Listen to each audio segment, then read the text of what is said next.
Good morning, everyone. This is an early one for me, but sometimes that's best to work in the wee hours. We are in the Rays and the Initiations webinar commentary. We're in program 17 now. This is on part 2 of the book, and we're going to be dealing with new concepts related to the ashram.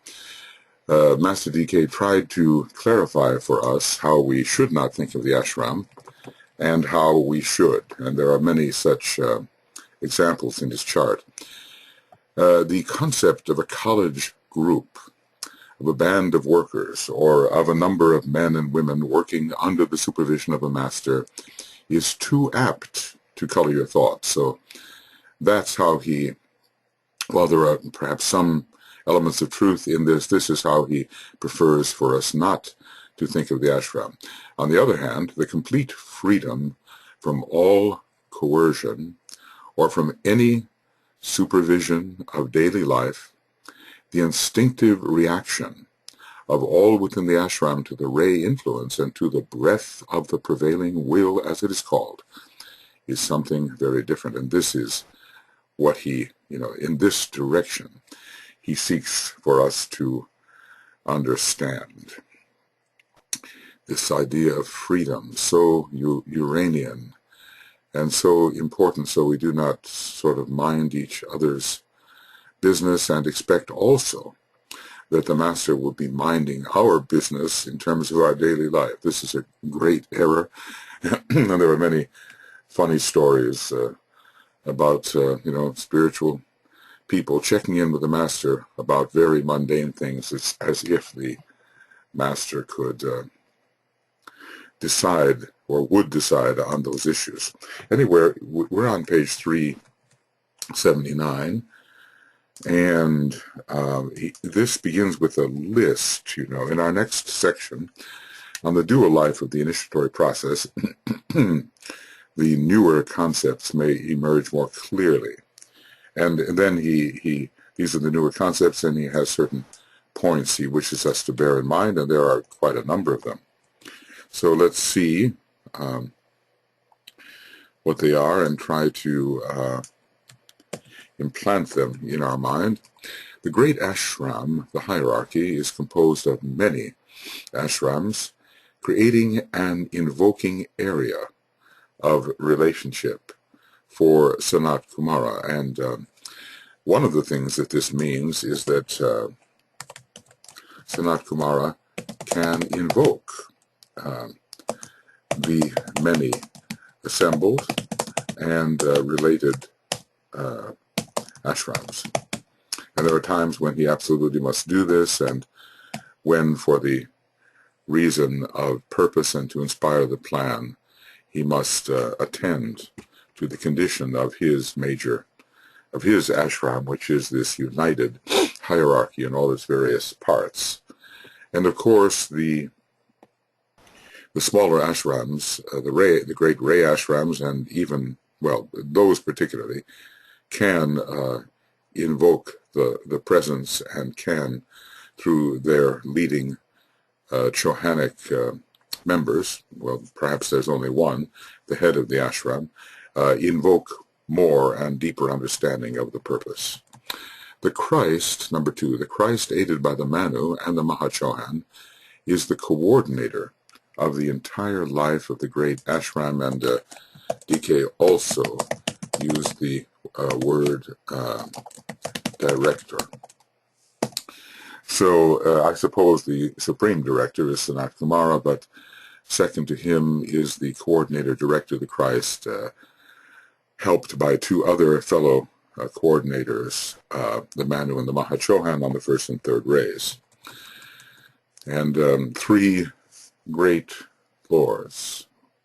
We can always think that the 3 must hover above the 7 in any tenfold relationship, 10 being the perfect number, and the number particularly related to humanity along with 5, whereas 6 and 12 are related to the Deva kingdom.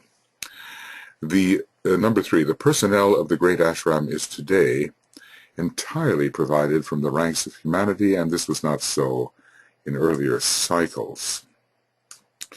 And this can be, of course, a humanity that is that had its individualization on the moon chain, or even in the previous major solar system, the first of the major solar systems. When I say the word major, it always implies that there are minor. And indeed, it is my hypothesis in any case, well, more than a hypothesis, DK really indicates that there were previous minor solar systems, and our present second major is the second major is really the fifth in a series preceded or begun with minor solar systems. All of them incarnations of our solar logos. So entirely provided from the ranks of humanity, that means that it's not those who have come from the Venus chain and the Venus globe of the Earth scheme, the 105 Kumaras or 108 Kumaras. It's not among those lords of the flame who descended in the early days and who helped Sanat Kumara get everything started on our planet from the hierarchical Shambalic point of view. Number 4, the great ashram is formed of 7 major ashrams and 42 secondary ashrams, which are gradually forming. And the 7 major ashrams are 7 major Ray Ashrams, each headed by a Chohan. At least it seems to be the case. So many of them are Chohans. There's an unnamed 7th Ray Master who we can assume to be a Chohan, but Master M heads up the 1st Ray Ashram, Master KH the 2nd, the Venetian Master, Paul the Venetian Master the 3rd, Master Serapis or the Master P, maybe Polydorus, is the head of the 4th Ray Ashram. Master Serapis is turning his attention to the Deva Kingdom, we are told, preparing for the artistic wonder of the new age. So which of them is actually the head of that particular ashram? Maybe it is not specified, simply because Master Serapis has, at least temporarily, given up other duties to work with the Deva Kingdom does not necessarily mean he is not head of that ashram. The Pauper St. Paul, Master Hilarion, a Chohan, head of the 5th Ray Ashram, Master Jesus, head of the 6th, and, as I say, the unknown, at least unknown to us, 7th Ray Master. There's much speculation about who this is, but of course there's no certainty here. Some people speak with certainty, you know, about, well, this name or that name, but I think the course of wisdom here is to wait until we know more about this intra-hierarchical matter from Master DK. So 7 major Ray Ashrams and 42 which are gradually forming, and not all are formed. Almost all in the 2nd Ray Ashram, a certain number in the 6th Ray Ashram, maybe 4, maybe a few in the 3rd Ray Ashram. These are subsidiary ashrams. Hardly any at all in the, maybe, I don't know. He doesn't give us any that have formed subsidiarily in the 1st Ray Ashram. As far as the 4th Ray Ashram goes, well, it's not really in the state of externalization, even though the 4th Ray is coming in powerfully.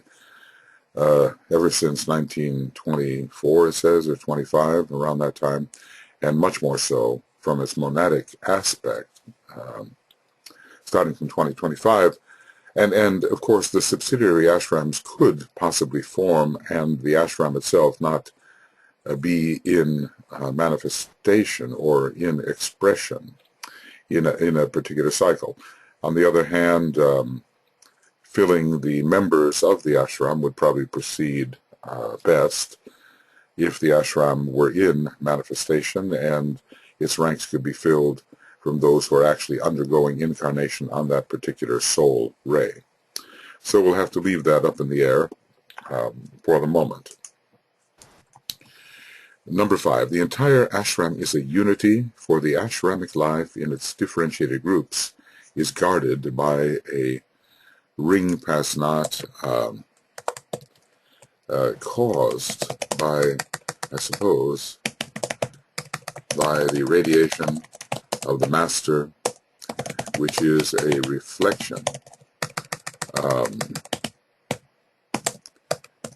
of the radiation of the Chohan of the Ray Ashram, which is a reflection of the radiation of the Christ, which is a reflection of the radiation of Sanat Kumara as he pours his first ray life through his ashram, the great ashram called hierarchy.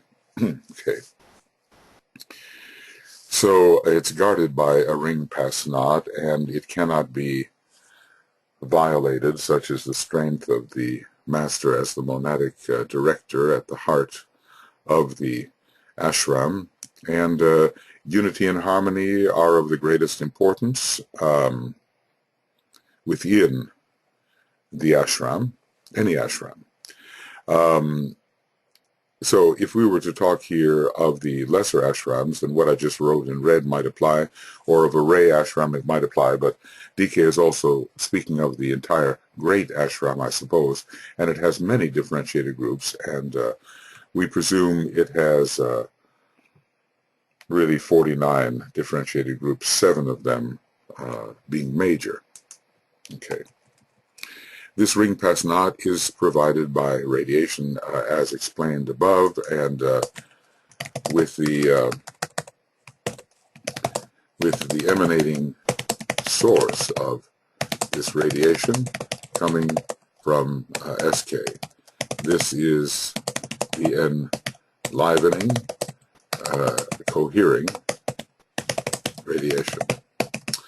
Number 7, the 42 lesser ashrams are held together by the magnetic interplay of the whole. That is because they are found within the great ashram, and the magnetism is stimulated by the first ray empowerment, which is sent by SK into the entirety of the great ashram. Okay. Held together. So it, you know, the law of coherence is the second law. It's a great, I think, a Jupiterian law. It's one of the laws of the 7 laws of the solar system, you know, law of vibration, law of coherence, law of disintegration, magnetic control, fixation, love, and then finally sacrifice and death. Those 7 systemic laws, and always with the second ray, there is the factor of unity, of integration, of holding together, of coherence. And he's explaining that the magnetic interplay within the great ashram itself is what holds all of these ashrams together. Magnetic interplay, that's the words that he uses. Magnetic interplay of the whole. Number 8, aspirants are drawn into relation with the ashram through its radiation and enter finally into its magnetic field. They are touched by the radiation, draw near, and are drawn in, and from that time form part of the cohering, the magnetism, which causes coherence. So sometimes we hear, you know, sometimes we hear something like this: "You could not if you would," or the ashram protects you, that kind of thing. It is the magnetism of the ashram we are speaking of which we are speaking. So we come into the magnetic, once drawn into the ashram, it is a power. And it works in our life. And we find that the magnetism is protective, lest we be tempted to somehow break with the coherence and try to leave, as it were. The magnet, of course, if we are soul infused, soul inspired, that's not going to happen, and we're not going to enter the ashram unless we are. So the magnetism is protective of our relationship within the great coherence, which the ashram is. Number 9, there is a dual flow of energy or of force into the great ashram. I guess, he's really summarizing here. The energizing life from Shamballa, which is called unfettered enlightenment. In other words, we might as well say, in relation to this amazing term, all of a planetary nature is known within Shamballa. All is known. That doesn't mean all of an extraplanetary nature or systemic or cosmic nature is known. It cannot be, because there is a relativity persisting throughout cosmos, and our planet and its great logos are simply tiny specks within the larger scheme of things. So there is this, a dual force is entering, a dual flow of energy or force. Sometimes he's specific about which he means, and other times not, flowing into the great ashram. So the energizing life from Shamballa, or what is called unfettered enlightenment, there's a great light, and the will to illumine comes. It's a Leonian type of will, and of course from the king, Leo, who is the head of Shamballa, would come this great urge to bring the unchained enlightenment within Shamballa into the other spheres of the planetary manifestation in an appropriate, gradual way, through the process of initiation specifically, and then through a general uplifting enlightenment gradually. Of course, initiation is also gradual, but the general enlightenment of the planet is far more gradual than the forcing process of initiation. The energy of active intelligence from humanity, thus enabling the masters to formulate the plan. Well, that's interesting, because the masters know the purpose, all right? Let's just look at it this way. The masters know the purpose to a degree,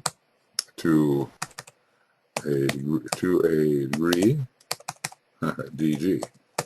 Let's see if that's correct. Yes, to a degree. The masters know the purpose to a degree, but according to the condition of humanity. So is that purpose modified and adapted to the needs of the planet and humanity. So this is time and space sensitive. The purpose is not.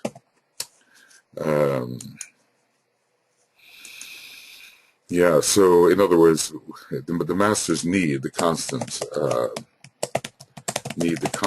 feedback about the condition of humanity, and this they often gather from their trusted disciples. So into Shamballa comes two streams of energy. And, of course, Shamballa, too, can be exquisitely aware of what's happening, and they measure and gauge their touches accordingly with exquisite precision, because the energy is so dangerous to the form which is being nurtured in the lower worlds. So, okay, so two great streams of energy or force into the great ashram. One from Shamballa and one from humanity, and then the masters focus, they formulate a plan according to the purpose, and they do this largely on the plane of spiritual will, which is the atmic plane, and from there its application is further adapted on the other planes until it finally reaches the area where the initiates and disciples can wield it to the extent that they understand it and are capable. The seven ashrams are all concerned with the plan. That's such a straightforward statement. They receive something of the divine purpose, but their purpose is the enactment of the plan. And so if we wish to affiliate with an ashram, it can be done through service of the divine plan. And when we are within the ashram more deeply, our service of the plan will intensify. Our service of the plan will intensify when we are within the ashram more and more deeply. Not just on the periphery, but more intimate with the ashram. We have to have our program of life, don't we? We have to know how it is we are serving the divine plan according to the need of the time and according to our abilities thus to serve. We don't want to be, the plan needs this and then we're not capable. We don't want to do it that way because that would end in futility. It's a combination of things. The plan needs this. These are my resources and abilities, and according to them I can serve this or that aspect of the plan. But, being the right individual in the right place at the right time is very important, and one can fail in any one of those areas. Number 11, the Master Moria is the head of all esoteric schools, and somewhere I think it says organizations, which truly prepare, because many try to prepare, which truly prepare an aspirant for ashramic contact and work. The reason why a first-ray master is thus the head is because it is the will aspect which is developed within the ashram. And we can say, the willingness to serve a will higher than one's own, either personal will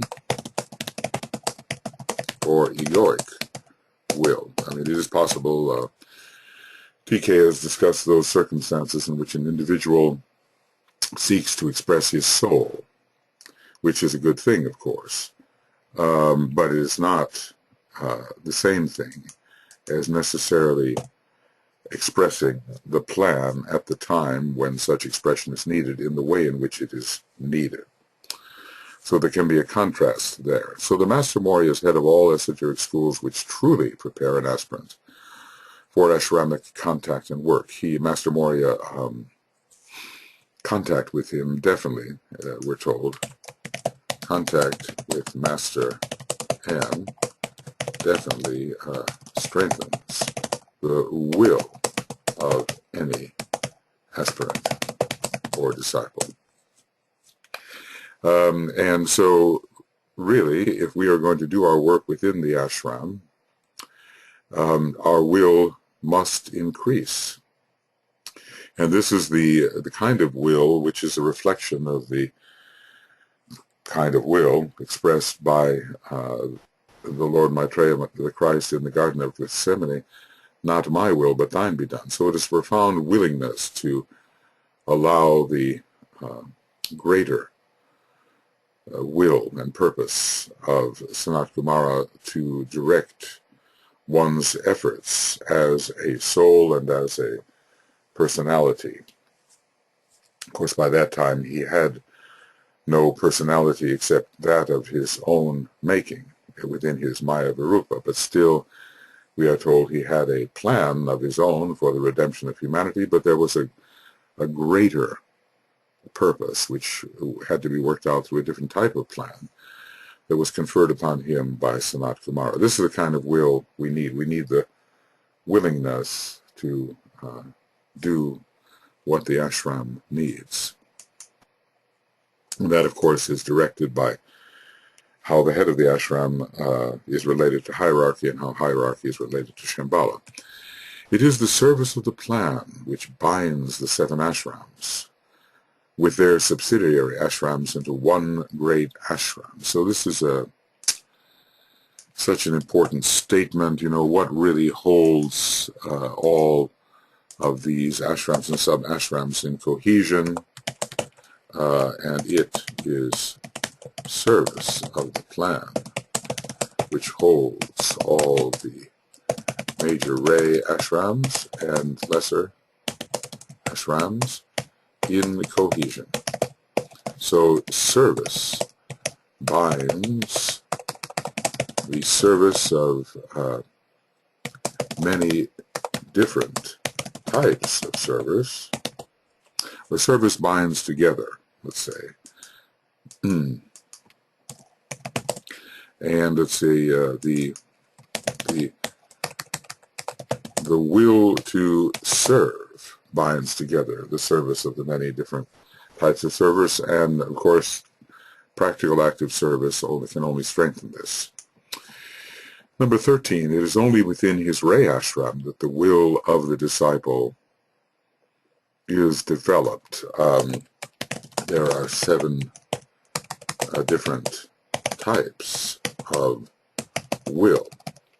And you know what they are. You've heard them. The will to initiate on the first ray, the will to unify on the second ray, the will to evolve on the third ray. That's very connected with education, we're told. The will to harmonize on the fourth ray, the will to act on the fifth ray, the will to cause on the sixth ray. We're speaking of impulse here, I think. And the will to expression on the seventh ray. So, you know, we don't want to be in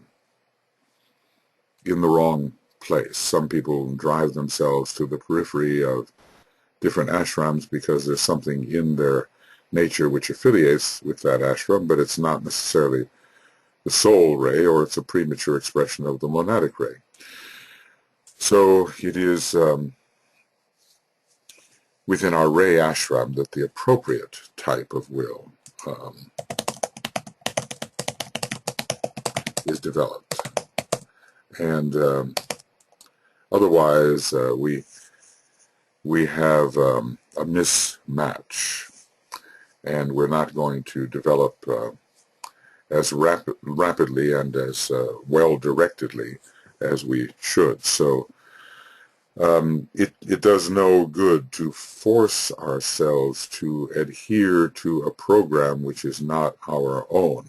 DK warned us about this a bit when he spoke of the integrative words of the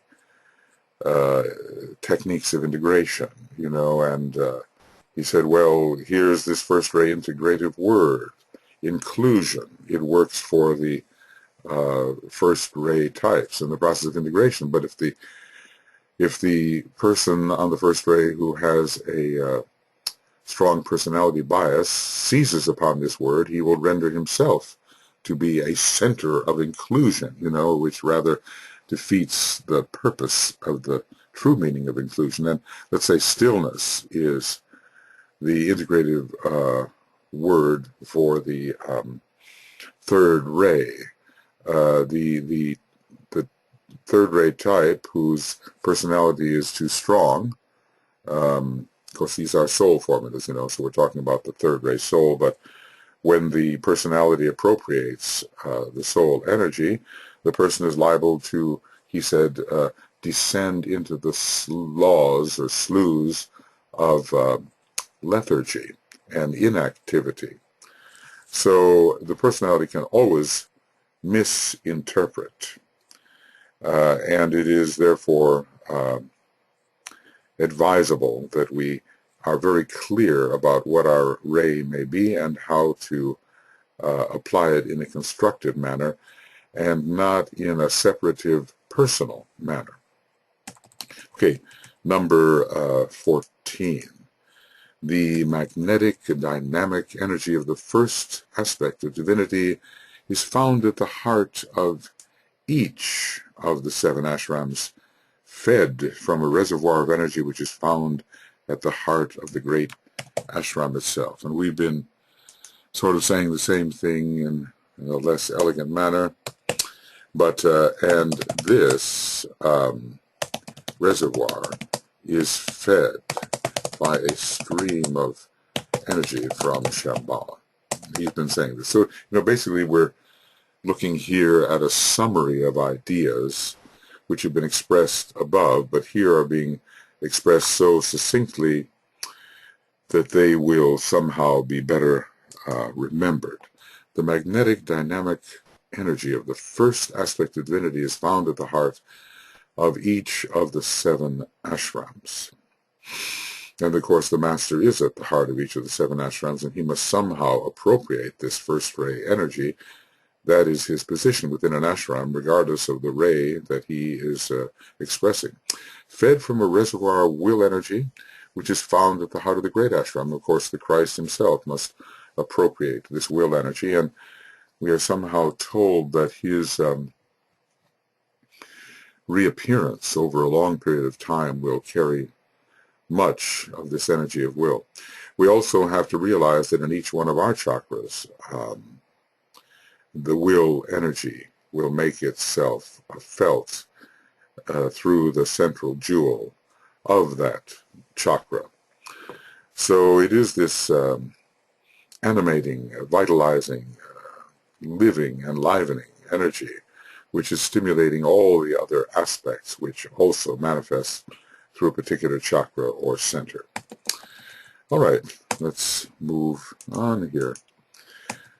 Not having said all that can be said, but you know, we just a few things, and you can ponder on these things as you go along. The 42 subsidiary ashrams are energized by the reservoir of will found at the heart of each of the major Ray Ashrams. So it is the Chohan at the head of each Ray Ashram energizes the subsidiary, the masters of the subsidiary ashrams, and the entirety of all the 6 ashrams which represent the major Ray Ashram. So the Chohan has a great responsibility and is directly connected with the Christ at the head and heart, really, of the great ashram. And the Christ is the 7th degree Chohan in the making, and the other Chohans, who are the head of the Ray Ashrams, are of the 6th degree. And even, it seems, the Maha Chohan is of the 6th degree, and the Manu of the 6th degree. It's only the Christ and the Buddha of our present hierarchical structure that have ventured into the 7th degree. Others before them have, of course, but they didn't necessarily come from humanity per se. Number 16, the 7 ashrams express each the quality of their ray, one of the 7 rays. This is very straightforward, but the manner, let's just say, the manner in which the ray is to be wielded according to the divine plan, reflecting the divine purpose, is directed through these 7 ashrams. Okay. So, these are points to have in mind. You know, I sometimes say, well, you know, when I'm looking at this, I understand it, more or less, and, you know, can assimilate it. And then, of course, it's a question of the memory. You know, one goes away from it. One may not, you know, be reading it all the time. The depth of impression has to do with the degree to which it is read and reread, and then some aspect of it applied. I'm sure we all have that experience. So if you will have these points in mind, the whole hierarchical theme will be recognized and correctly interpreted by you. And it's so easy to misinterpret. And, you know, we know that for most people, when we say the word ashram, they don't think of anything internal at all. They think of some collection of individuals in, let us say, India, gathered around a particular teacher and doing what that teacher wills to be done. Well, it is a reflection and there's some truth to it, but the real ashram is a qualitative, internal source of expression of the divine plan, directed internally by a master, and some of the members of this ashram, or at least peripheral members, may never see the master in person at all, though inner contact for every accepted disciple is an increasing possibility through the stages, you know, of chela on the thread and eventually chela within the aura and so forth. There was a time when in the early history of the planet there was no hierarchy. There were only 2 major centers in the expression of the life of the Lord of the world, Shamballa and his early embryonic throat center, humanity. Sometimes we see different attributions of centers assigned to humanity, sometimes the Ashram Center, not only the New Group of World Service, but sometimes humanity is given that assignment, and then also we can imagine there is a kind of a solar plexus relationship as well. It's always the second aspect that has to be evoked through the interplay between the first aspect and the third. No hierarchy per se, no intermediary, no dispenser of love wisdom per se. Well, at that time, of course, the soul ray of the planet was not as close to emergence as it is now.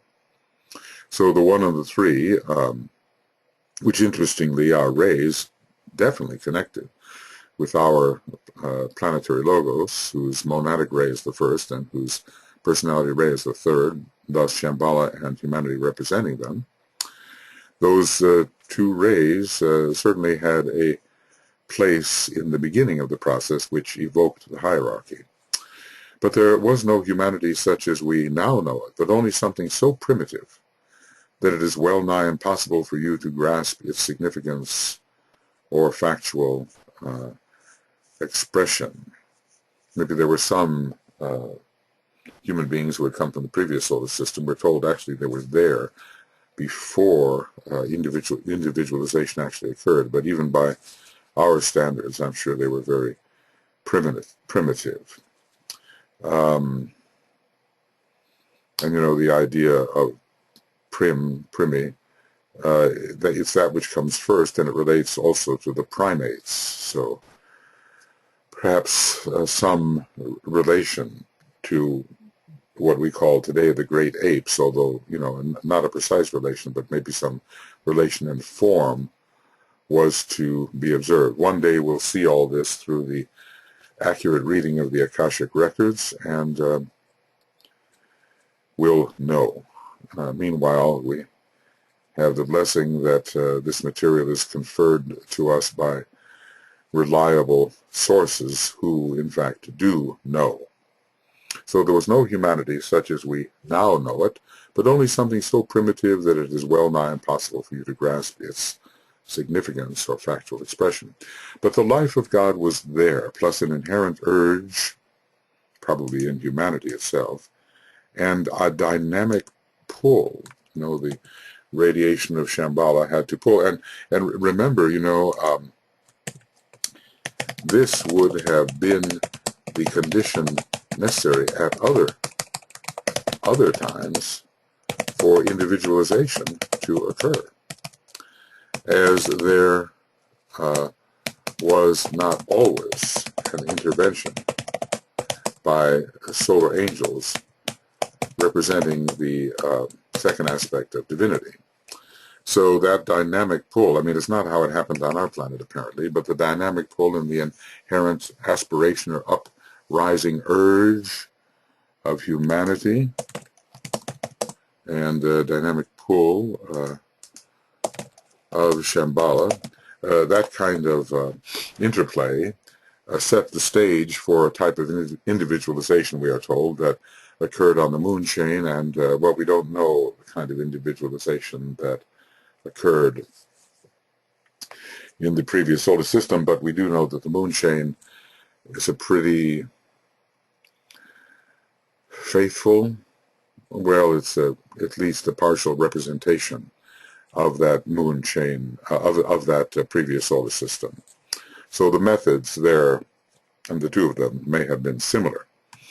These two factors rendered the mass of men, if one may call them so, inchoately invocative. It was an invocation without form, without consciousness, without form or consciousness, yet invocative, thus drawing from high spiritual centers certain developed and informed lives who increasingly, in increasing numbers, walked among men and led them slowly, very slowly, forward into increasing light. Now, we could be speaking of,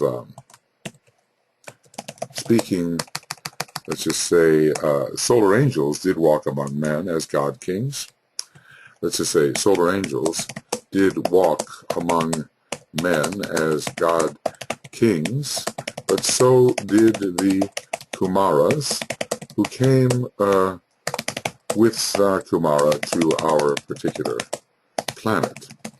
So from high spiritual centers, certain developed and informed lives, that word informed cannot be accidental, perhaps informed by the presence of the planetary logos, who in increasing numbers walked among men. You know, when some solar angels assumed the early vehicles of man at great sacrifice, and I'm of the impression that this was also the case with certain of the 104 who came with Sanat Kumara.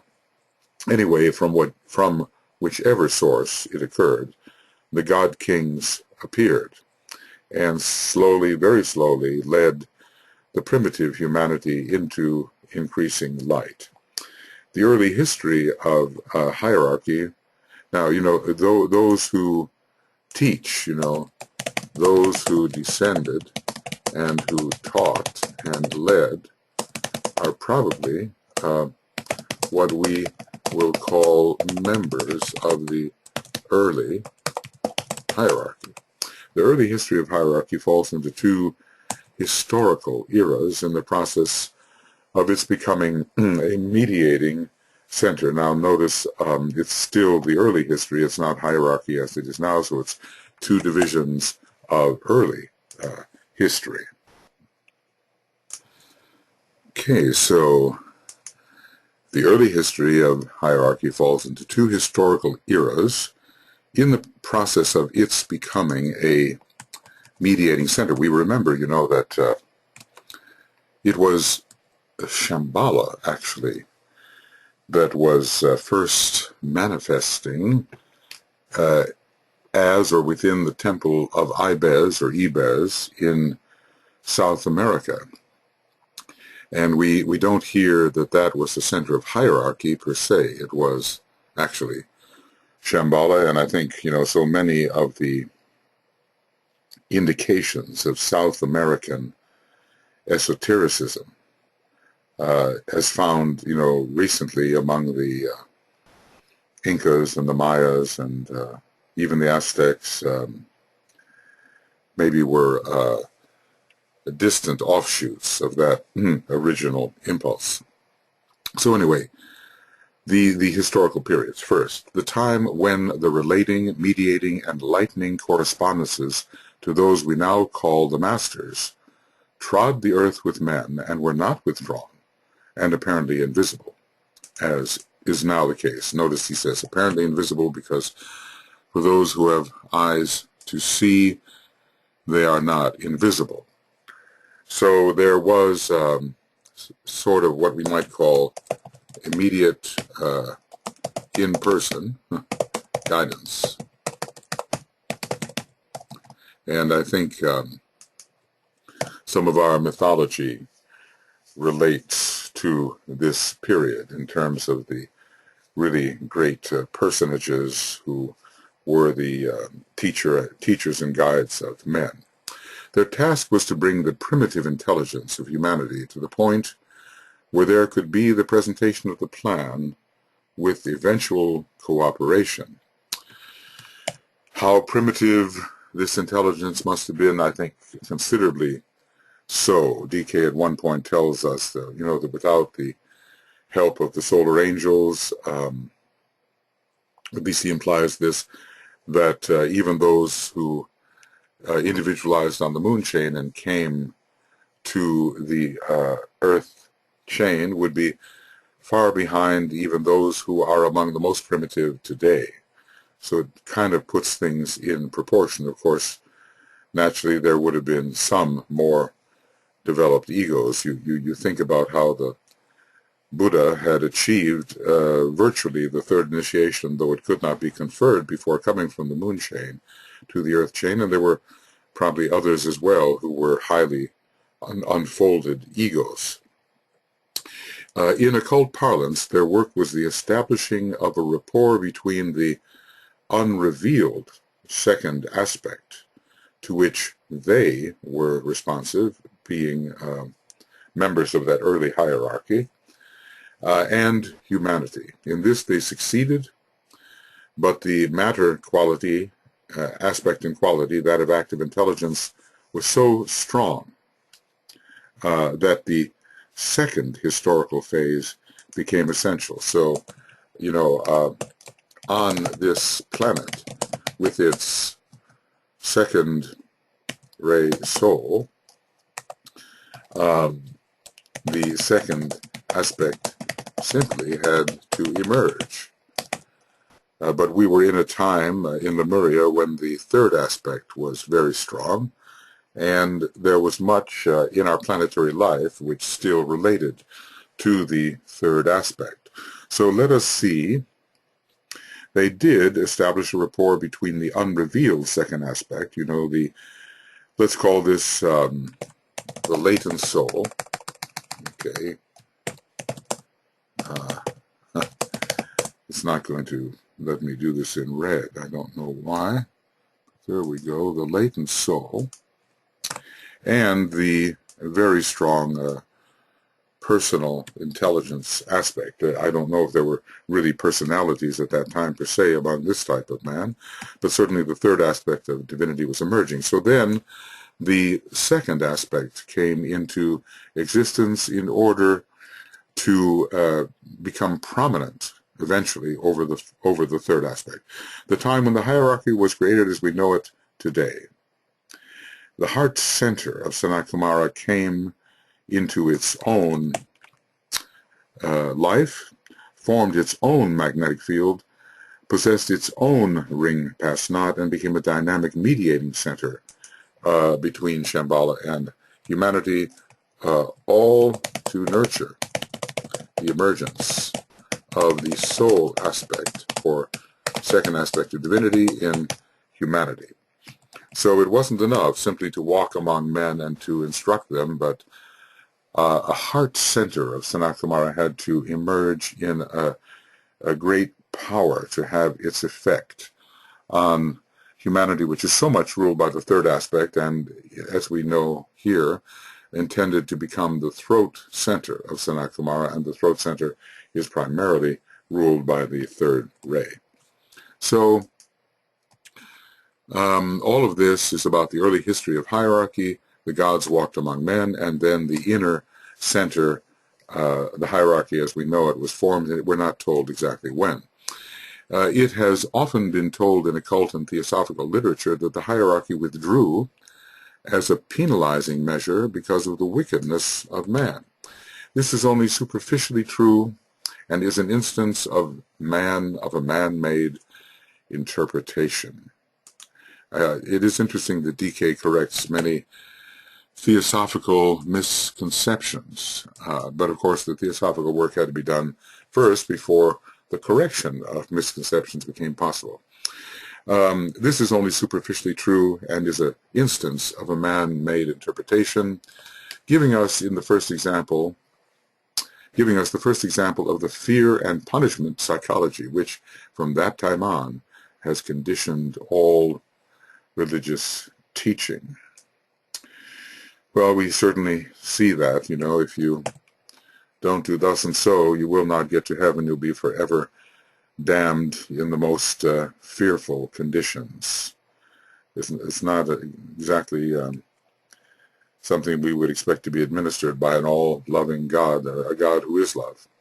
But then again, God is not conceived of as love by those people in whom the love has not been born. So, although God made man in his own image, man is always making God in his own image. Giving us the first example of the fear and punishment psychology, which from that time on has conditioned all religious teaching, the withdrawing masters had their Paul to distort the truth, just as had the Christ their august head today. There's why does he choose that word? Does it relate to the month of August?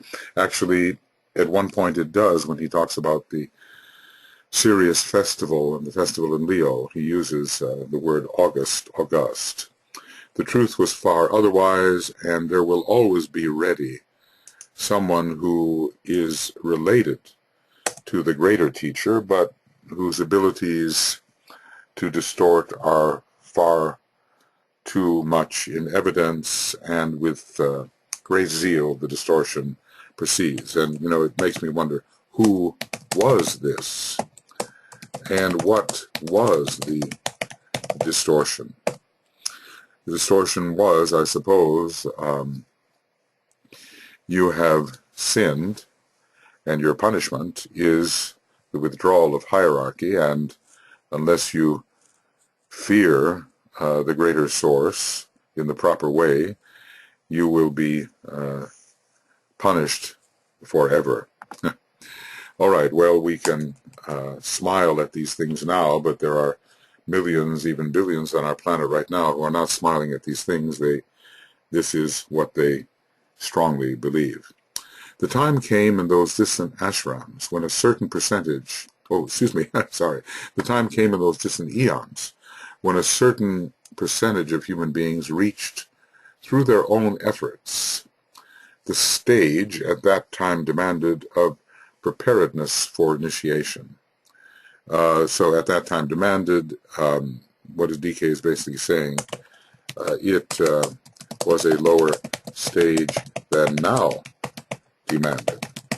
And what was the initiation? Maybe the first initiation, although I'm trying to remember. It seems to me that in the Lemurian times it was possible to take the third degree. I'm trying to remember this. In Atlantean, the fourth degree, and mastership in the fifth degree. I'll have to confirm that or deny it.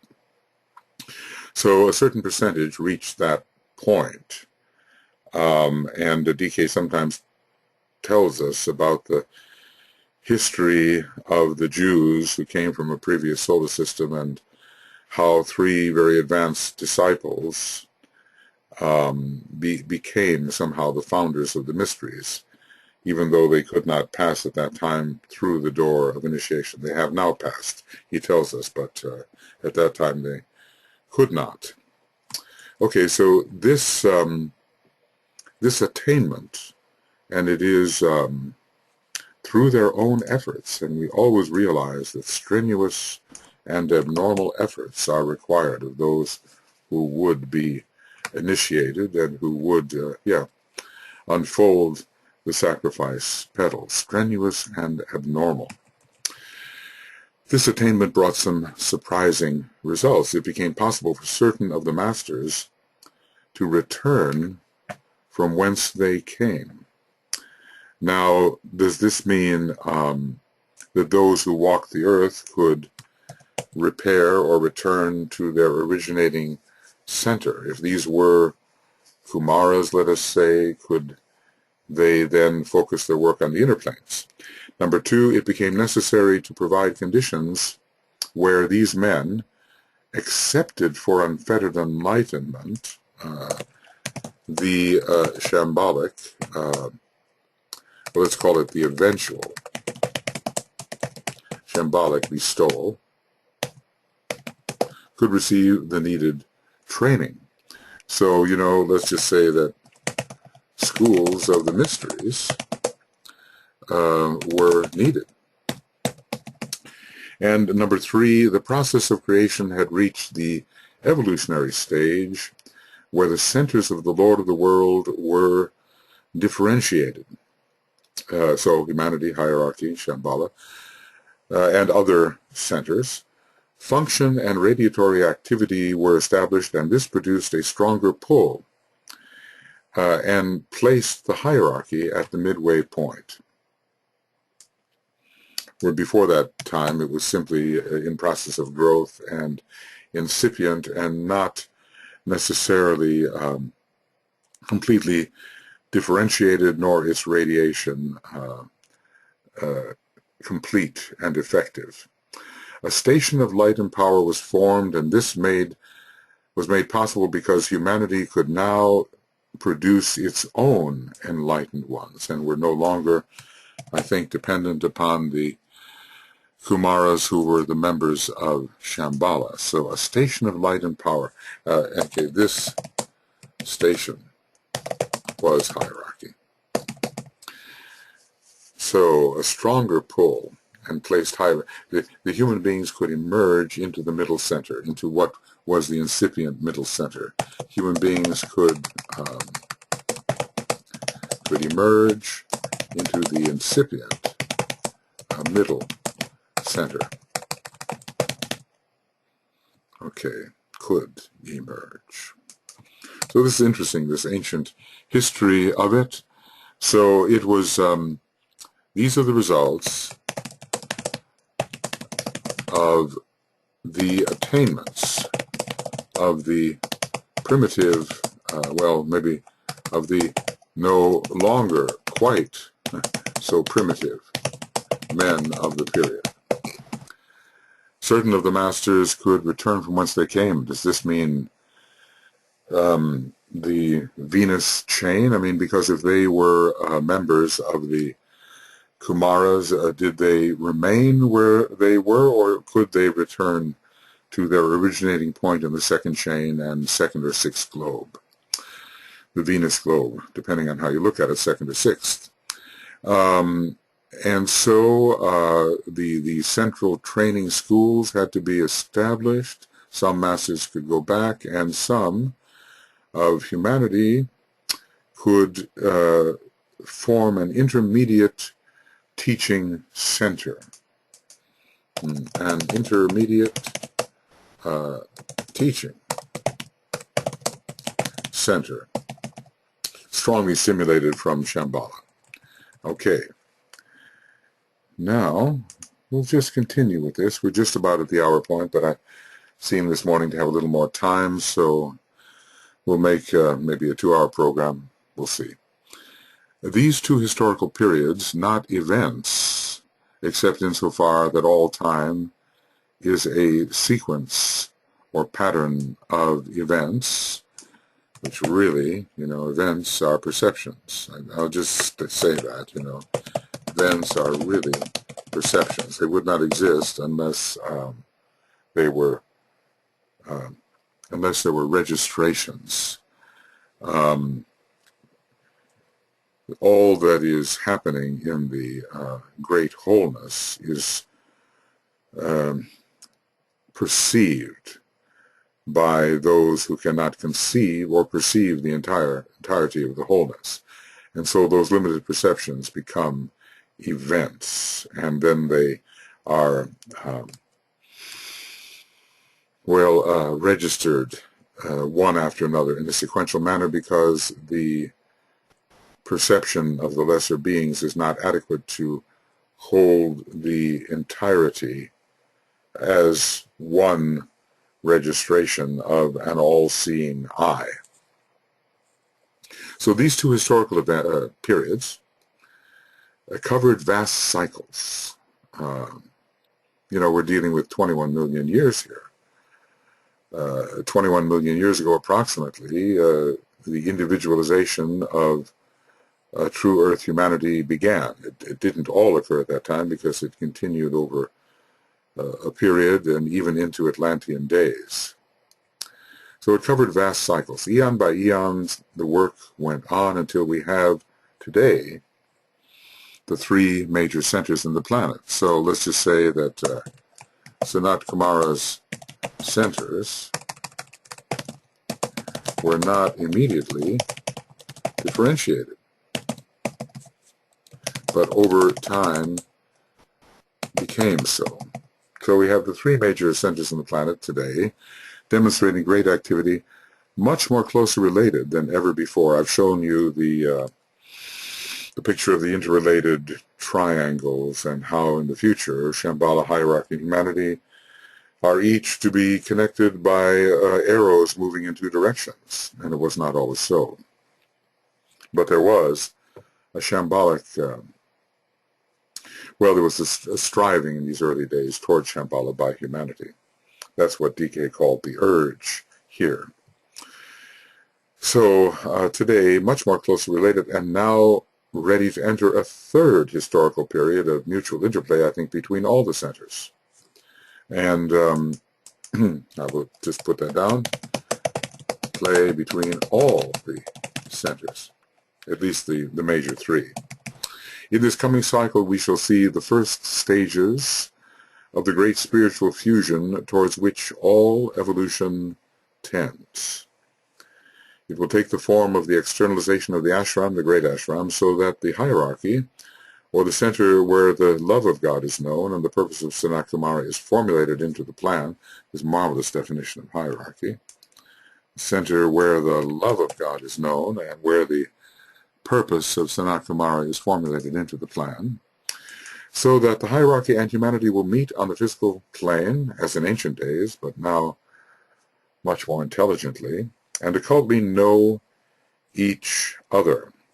That is a fusion, definitely. So this is a fusion. Two centers will then be visible in the light, the light as the senses represent that light in the world of the five lower senses, the hierarchy and humanity. When these two centers can work in full cooperation, and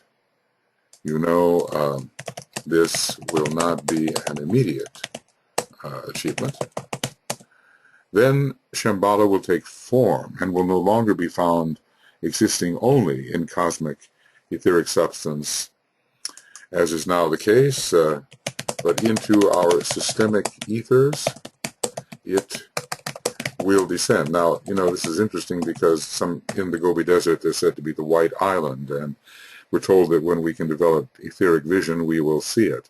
This island is somehow Shamballa on Earth. Now, are there blinds going on here, and is it not really in the systemic ethers that the White Island is already precipitated? It is a representation of Shamballa, and in many of the Buddhist writings, there is a more material version of Shamballa. So that is a question. DK says that Shamballa at the moment is found only in cosmic etheric substance, that is, the four higher planes, Buddhic, Atmic, Monadic, and Logoic. But still, there is something in our cosmic ethers which does, in our systemic ethers, which does represent Shamballa, and it's associated even with a location, and that location is the Gobi Desert. So that has to be worked out, the degree to which Shamballa is etherically present in the systemic sense rather than the cosmic sense. But certainly we're talking about a greater representation of Shamballa, and it's a time far ahead, I suspect. A time far ahead, because hierarchy now is not even suspected by the great majority of human beings, and when it externalizes, it will certainly cause a disturbance of a kind, and the adjustment between humanity's ways and the ways which hierarchy intends to teach will be frictional at first, although I imagine the hierarchy will be so impressive that in many ways it will command the obedient attention of many human beings, and so perhaps some of that friction can be avoided, because we're told about, the era of peace, symbolically the 1,000 years in which Satan will be bound, the lower personality, so to speak, will be bound, and the era of the Christ will supervene. But we can expect, even now, the sensing of the approaching hierarchy is causing a great disturbance in terms of the evocation of all that is low and base within a man, and yet all that is as well very good. Both are being evoked through this approach of hierarchy, which is unknown to so many. I mean, they don't know the reason that all of this evocation is taking place, or even that it is an evocation. But that's the reason for the world wars, the approach of hierarchy and the rising within man of the good. What all this means, how it will be accomplished, what the implications are, will be revealed in such a distant future that we need waste no time considering it. Will this be revealed to an extent in the seventh round of our particular planetary chain, or considering Shamballa from a still higher perspective, will it be revealed at the end of the last scheme round, whatever that round will be? I think Venus is making the grade with only 5 scheme rounds, but Earth is behind, has fallen behind, and it remains to be seen whether 5, 6, or 7 scheme rounds are necessitated to bring Earth to the point of development which it is destined to achieve. Right now, our immediate task is the externalization of the hierarchy, and not the greater externalization of Shamballa. We are working and living in the initial stages of the period wherein preparation is being made for the emergence of the hierarchy into the world of men. The initial stages where preparation for their emergence is being made, and that's the hierarchy. This emergence is at present purely on mental levels. But when the thought form of exoteric existence is created by humanity itself, and the invocative cry is intense enough, then the great ashram will slowly make its appearance onto the physical plane, and that's the timing of it. The thought form of exoteric existence is created by humanity itself. In other words, that there is also an esoteric existence will be known by humanity, and the invocative cry is intense enough, and when that measurement comes, which cannot necessarily at this time be put forward in terms of years, then the great ashram will slowly make its appearance. So all of this was written maybe 70 years ago, and we're still in this cleansing period, and when we read an externalization of the hierarchy, how the masters themselves will have to be established in the various centers, major centers of the planet, surrounded by their disciples and recognized as a source of great teaching and value by more enlightened humanity, let us say, or by the nations of the world related to those centers. All of that requires a long time to achieve. So it's not a date that is set for the externalization of the hierarchy and for the reappearance of the Christ. It's a condition. It's a condition of invocative intensity. That is what will determine the time. Right now, our thought form as human beings is simply that of existence. We don't think of that which is exoteric and esoteric. We have to present the contrast in a meaningful way so that many human beings accept it. Exoteric existence implying esoteric existence, and the invocative cry for the approach of the esoteric existence has to be very strong. Now, already in a sense, the Christ he has descended through overshadowing onto the mental plane, but he has his work on the astral plane as well. And some of the teachings say that he has descended effectively into the etheric. I think there is a book by Rudolf Steiner called Christ in the Etheric, something of that nature. So right now, the major hierarchical approach is appreciated on the mental levels. And they are actively at work on the mental levels, affecting the soul nature of man, and perhaps appreciated and met on mental levels. DK is always talking about that. If you want to meet the hierarchy, do not try to do so on emotional levels, but work through the mind.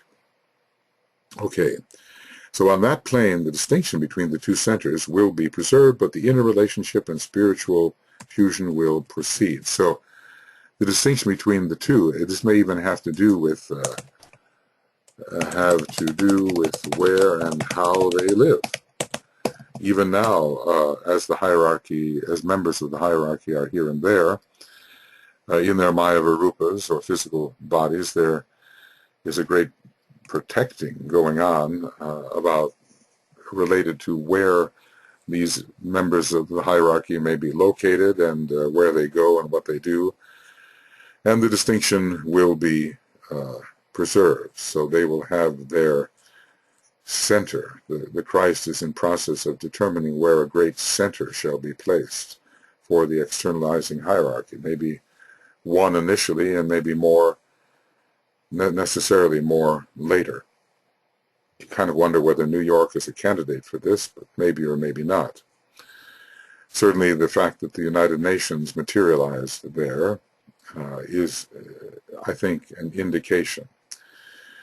So there will be an external distinction, but the inner relationship between the two and the spiritual fusion will steadily proceed until soul and personality are one. You know, we're talking about the fusion of the second and third aspects. Love and intelligence are coordinated. All of this occurring under Venus in a way. Plan and fulfillment are achieved, and that is the last of them, and depends upon the fusion of soul and personality and the uniting of the two divine aspects, love and intelligence. Is to say, so much of this under the Venusian impulse. Venus represents the soul, and Earth represents the personality, and soul, Earth is personality, Venus is the soul. These parallels go all the way up to the relationship even between Sirius and our sun. But there must be a fusion, and even on that high level, a fusion, I think, is coming between Sirius and the sun. So these relationships will emerge. All of this will be brought about by the invocative spirit in man. who, being increasingly aware of the possibilities, will demand that they occur. Plus the initiatory process carried on in the ashrams of the great ashrams. So the Ray Ashrams will recommend their candidates for initiation. And the ray of the individual, of course, will be definitely considered in each initiatory process. All of that is part of the science of initiation internally, and I'm sure the initiator cannot wield energy to a candidate without the ray being taken into consideration. So man will become spiritually invocative, and that's where our educational work comes in, because once man knows more about the higher possibilities, he will begin to call for them, demand them, and fit himself to live in accordance with the standards of the descending higher energies. And the initiatory process will so elevate those human beings who pass through it that they will be in a position to teach and to stimulate greater invocation of the spirit in man, and themselves to become stronger agents of invocation. What this coming process will entail of change in civilization, in human nature, and in the group expression of the human spirit. And when he says spirit, does he mean monad, or does he mean the general psychological condition? Religion, society, and politics. It is not possible here to say. Maybe it's possible to say elsewhere, but maybe not appropriate here. So much lies hidden in the free will and right timing of humanity, so that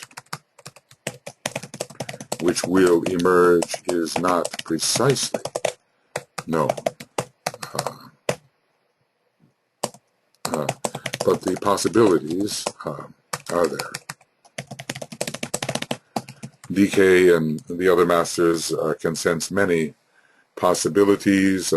Some of these he's warned us, actually, you know, that looming third world war, which must not happen. But here, so much is going to depend upon us. In human nation, in the group expression of the human spirit, and I guess he's saying in a way, religion, society, politics are group expressions of the human spirit, is not possible. So much of the work is our own, and exactly how this will turn out has much to do with our own work, even as the timing of the reappearance of the Christ has much to do with our own work. But that future of spiritual cooperation and interplay within and without the great ashram is assured. One way or another, we do reach it sooner or later. And for it, all true disciples, notice that qualifier, you know, he uses it many times, because those who are disciples in name are not necessarily true disciples. Those who are aspirants in name are not necessarily true aspirants. And for it, all true disciples are working.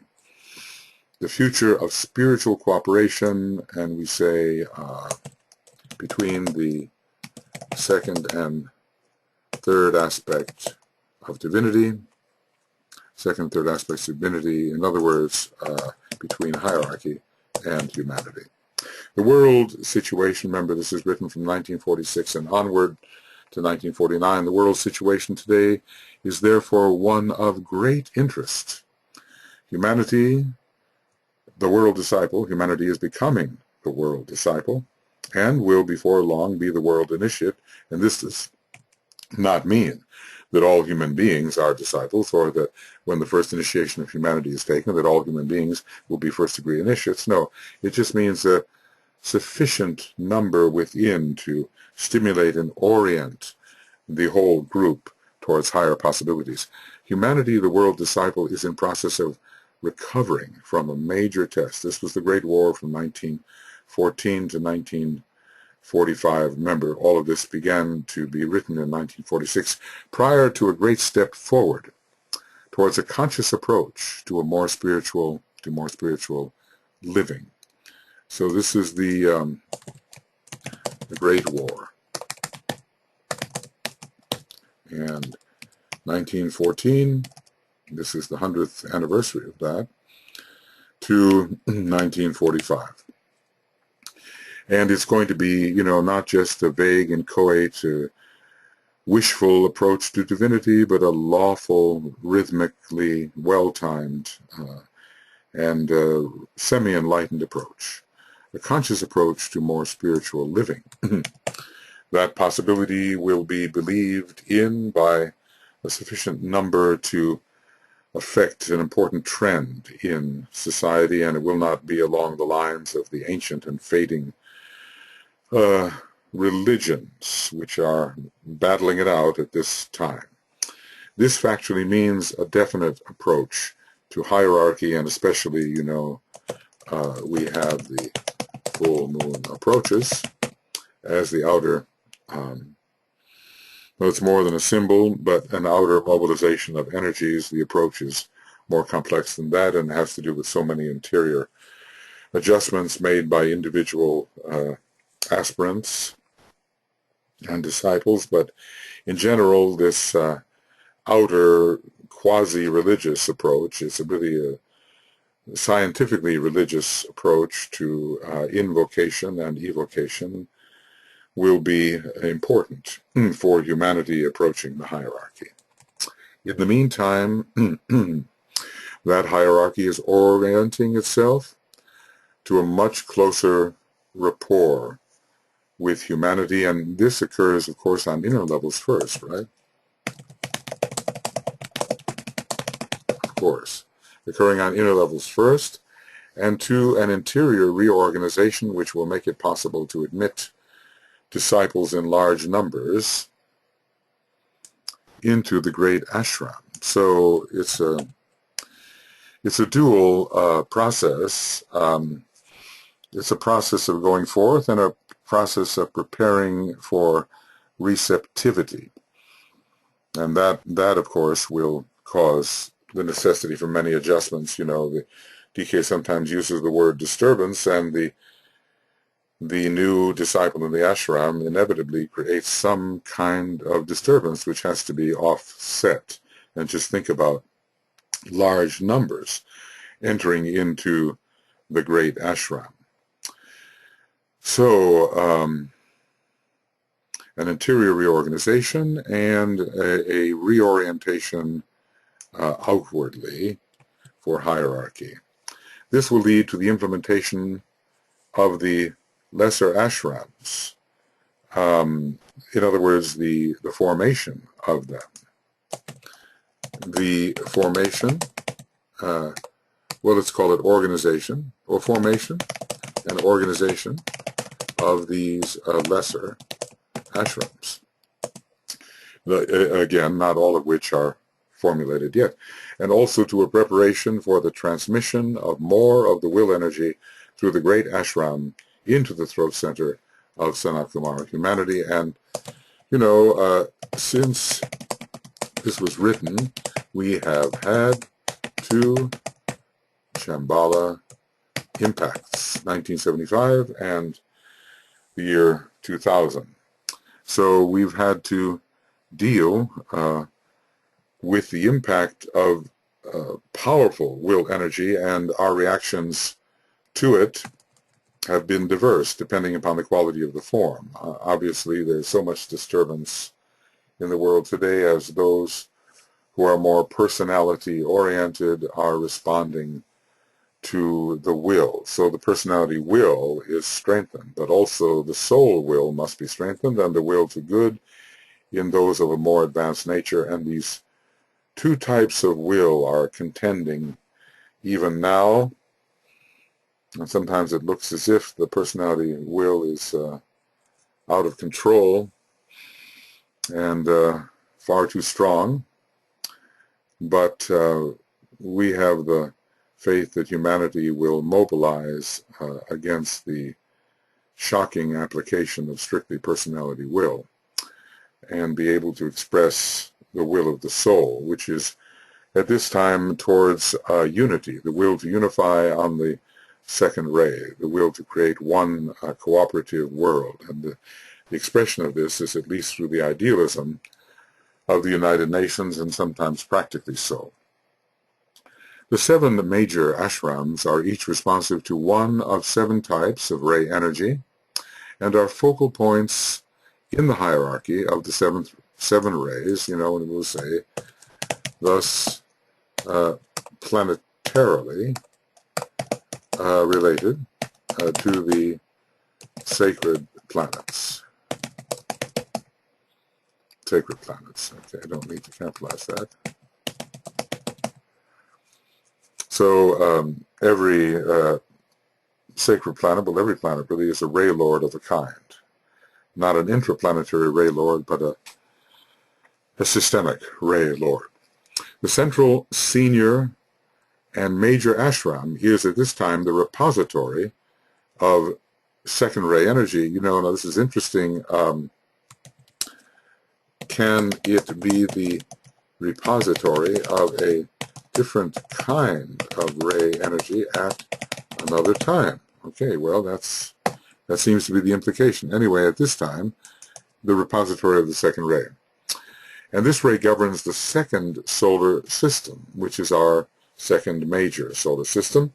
It is and how would we know that? Think about that.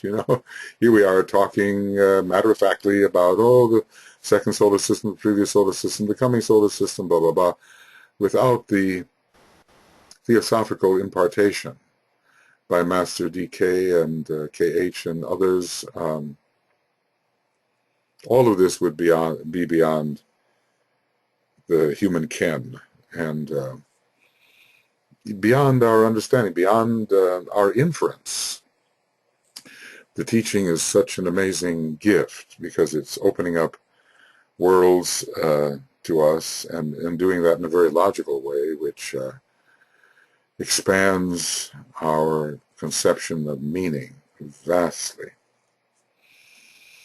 So anyway, the senior major ashram, of course, another thing that they could mean is within the great ashram, the second ray ashram is major, and not that the entire ashram is second ray, but which it is in a sense, and that could change. Maybe it doesn't, but the second ray ashram, it appears here, is the major ashram within the greater ashram, which is predominantly colored by this second ray. That's another way of looking at it. The repository of second ray energy, and this ray governs the second solar system. It is the ashram of love wisdom, the ashram in which the Buddha and the Christ received their initiations, and through which each of them works. Okay, well then it does seem to be that we are speaking here of ray ashrams, and not simply of the great ashram. You kind of wonder how the great ashram could ever change its ray, at least in our present solar system and local cosmos. So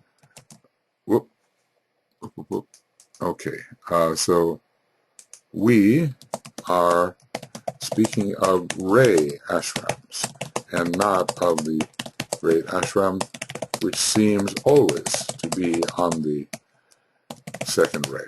It will be obvious that if the process of invocation and evocation governs the interplay of the planetary centers, and we're speaking now of hierarchy, Shamballa, and humanity, you have in this fact another reason why the senior ashram is second ray in quality.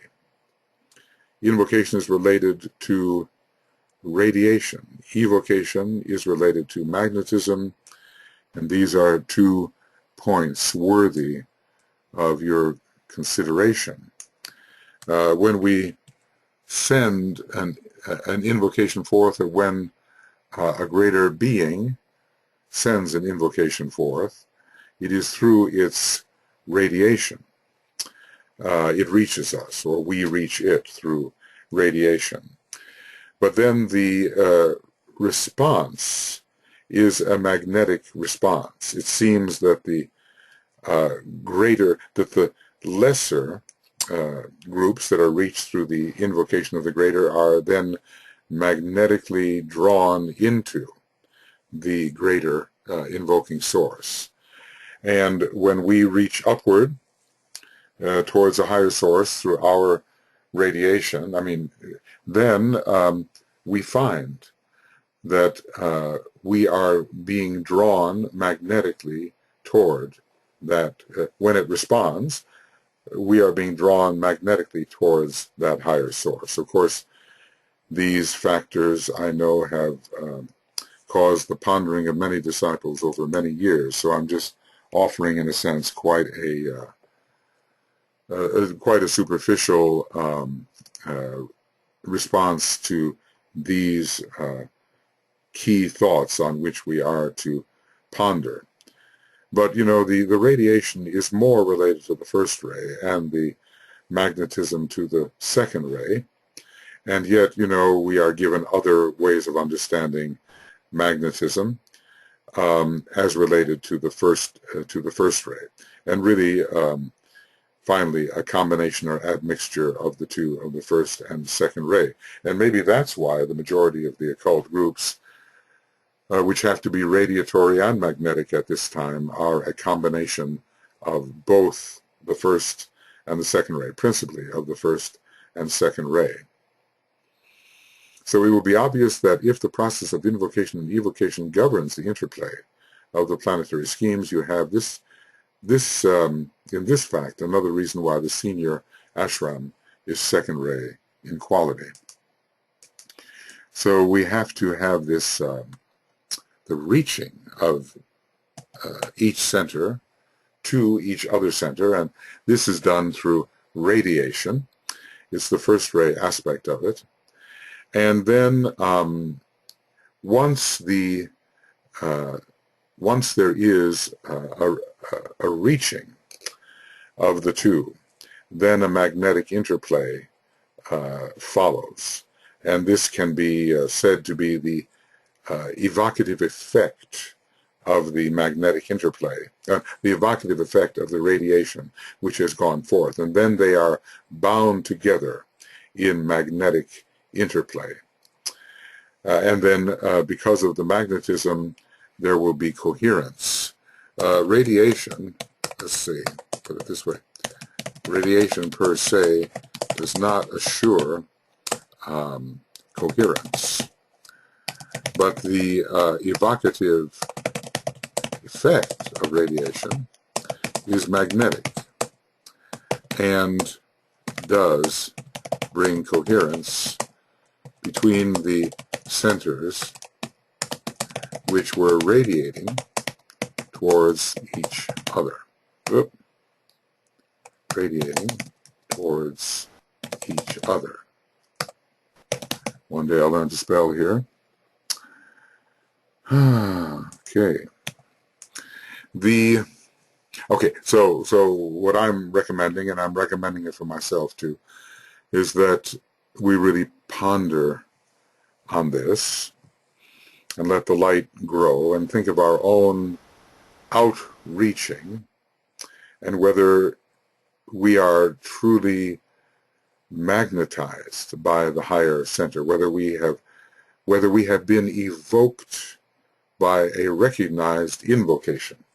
The invocation from the higher to the lower has gone forth, and when we are evoked, we enter into magnetic interplay and with the higher center, and we are then part of the magnetic field of that higher center, and we are drawn increasingly towards and into that higher center. So just check out in your own internal spiritual life how this works. Oftentimes, just on the human level, our radiation has to go forth. It reaches others. They respond. And then we enter into magnetic interplay with them, and we begin to unify with them, and a coherent relationship is formed. So for anyone who is in the process of, gathering his ashram, DK has told us that in many of the contacts we make, we are in a sense in the incipient stages of gathering our future ashram. This radiatory and magnetic effect is at work. We send forth our influence. That's a radiation. We may write a book. We may tell a story. We may do a performance. We set some sort of example. Our radiation goes forth. That radiation touches another. There is a response, an evocation, and from that time on, a drawing towards each other in magnetic interplay until a coherence is created. Those of you who have been involved in the formation of groups know that this is how it works. You sound your note, others respond and continue to respond, and then a relationship is set up there, drawn towards that note and then towards you as the originator of the note, and then there will be a bond of magnetic interplay created, and you will form some sort of unity together for constructed purposes. The other 6 ashrams came sequentially into being as the evocation of primitive man reached such a point of intensity. The invocation of primitive man reached such a point of intensity that a response was evoked from Shamballa via its ray representatives working with directed energy in the 3 worlds. Well, there really has to be a demand. It's only when the demand, even in our own life, if we are not in earnest concerning our demand, if it is just now and then, if it's not particularly strong or intense, how do we expect to evoke a response from that towards which the demand is directed? So the nature of the higher life has to be formulated in the imagination, in the longing, in the will, to such an extent that there will be a response from the greater center. It's not for those who are lukewarm. The greater center, whatever it is, will not respond, because there would be no spiritual profit in doing so according to the law of economy, because energy would be wasted, because it would not be a persistent, the possibility of persistent rapport and magnetic relationship. It would be on again, off again, and that would be a violation of the law of economy. The other 6 major ashrams came sequentially into being as the invocation of primitive man reached such a point of intensity of expression that a response was evoked from Shamballa. So it looks like, it looks like the second, no, we're not going to do that, are we? Second Ray Ashram was first, and the others followed. Well, because, the second Ray Ashram is archetypally related to the hierarchy as a whole, which is in the second position. So the other ashrams then followed in a manner that is appropriate to the plan. DK is going to give us here in a minute a sequence by which they emerged, but that sequence, we might not have been able to fathom that such a sequence would work out, knowing what at present we know. So they came sequentially into being as the invocation reached such a point of intensity that Shamballa responded via its ray representatives working with directed energy in the 3 worlds. So ray representatives in Shamballa were, ray representatives in Shamballa were fundamental to the formation of the Ray Ashrams. A point of radiatory fire was established, at first in relation to the second Ray Ashram and later to the other ashrams. A point of radiatory, did I say fire? Force. A point of radiatory force in Shamballa, I suppose, in Shamballa was established. At first in relation to the second Ray Ashram, making sure, of course, that the connection between Shamballa and the evoked ashram was solid, and later to the other ashrams. One by one, as the rays cycled into activity. And what does that really mean, cycled into activity? The attention of the ray lords was sequentially intensified and sustained for a certain duration. Because, really what is cycling into incarnation? Is it not an act of focused attention by a particular shambolic being called a ray lord? Is it not an intense application of attention to the three lower worlds, and then the gradual withdrawing of that attention? Is that not what a ray cycle really is? So, okay, one by one as the rays cycled into activity in the three worlds and eventually on the physical plane, the seven ashrams were founded, developed, and expanded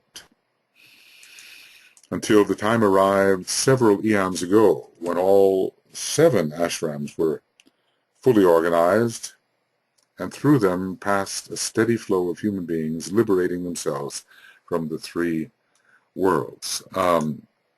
Okay, well, the question arises, what is an eon?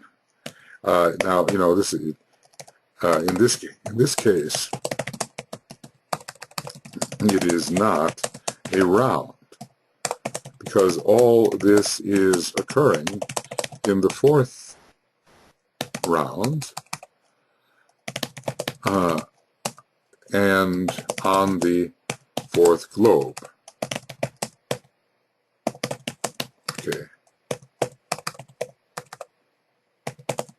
No, I haven't made those abbreviations yet.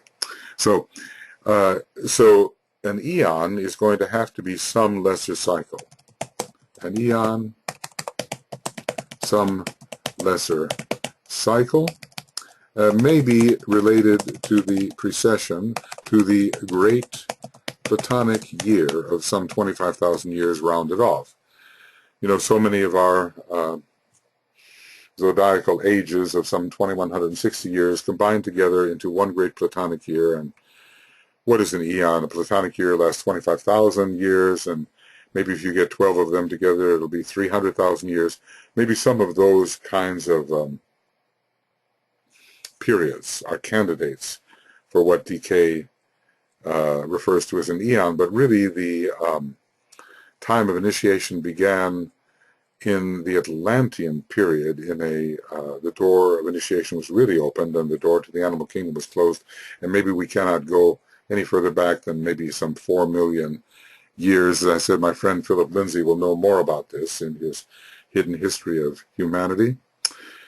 He's made a specialized study of these things, but we can't go back too far when we're talking about the formation of the ashrams, because the ashrams have to be formed to guide the ray types towards liberation, and humanity has to be in a reasonable condition to do that. Well, anyway, I'm not certain of that, but suffice it to say there will be an order here. The second ray ashram will definitely come first because it embodies somehow the nature of hierarchy as a whole, and then others will be formulated in a proper order according to principles which maybe we do not yet understand. And the ray lords in Shamballa will intensify and de-intensify their attention in such a way as to produce ray cycles, so that in the lower worlds the rays may be effective, first in the three lower worlds and finally on the physical plane, working down through the mental, the astral, and the physical. Human evolution is such a complex thing related to cyclic movements on the inner planes, and those movements are occurring in what is relatively to us the world of causes, and mostly at first we notice effects, but then we begin to reason backwards from those effects towards the causes, and eventually we discover what's happening in the world of divine intention and divine will and divine plan. Okay, so anyway, man must invoke. Otherwise, the Ray Ashrams will not form. So let me just put that down. Man must invoke, or the Ray Ashrams would not form. Or man must have, and I'll change the tense here, invoked, or the Ray Ashrams would not have formed.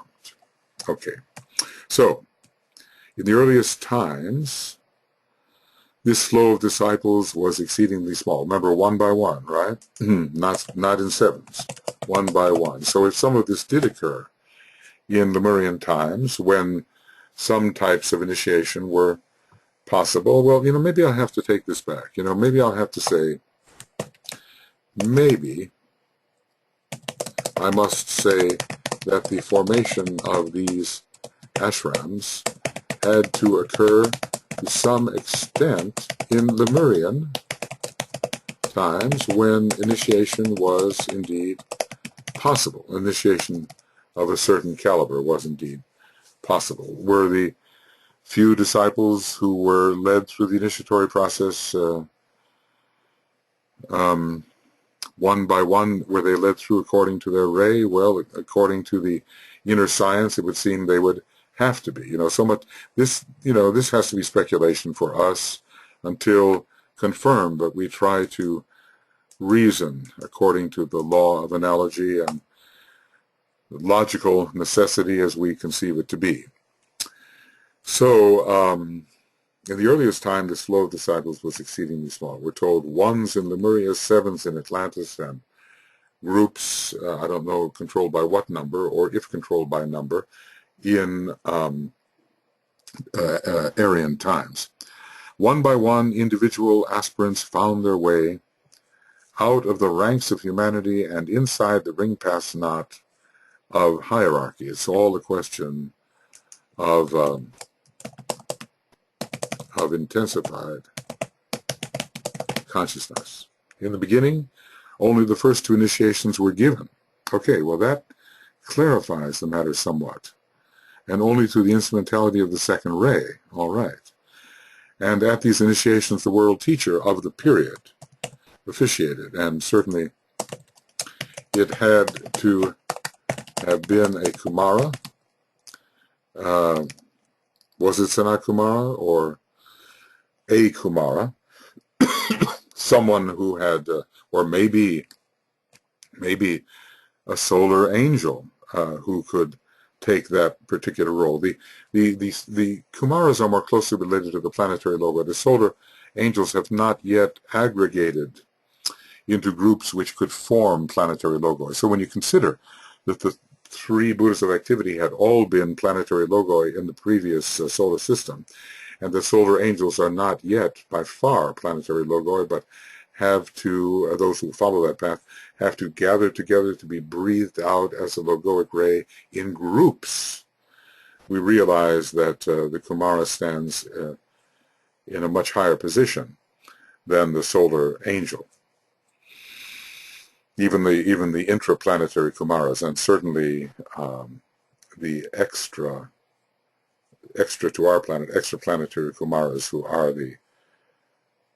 the major planetary logoi. So the world teacher of the time officiated along the second ray, and only the first two initiations were given. And I mentioned earlier that the third initiation could be given in Lemuria.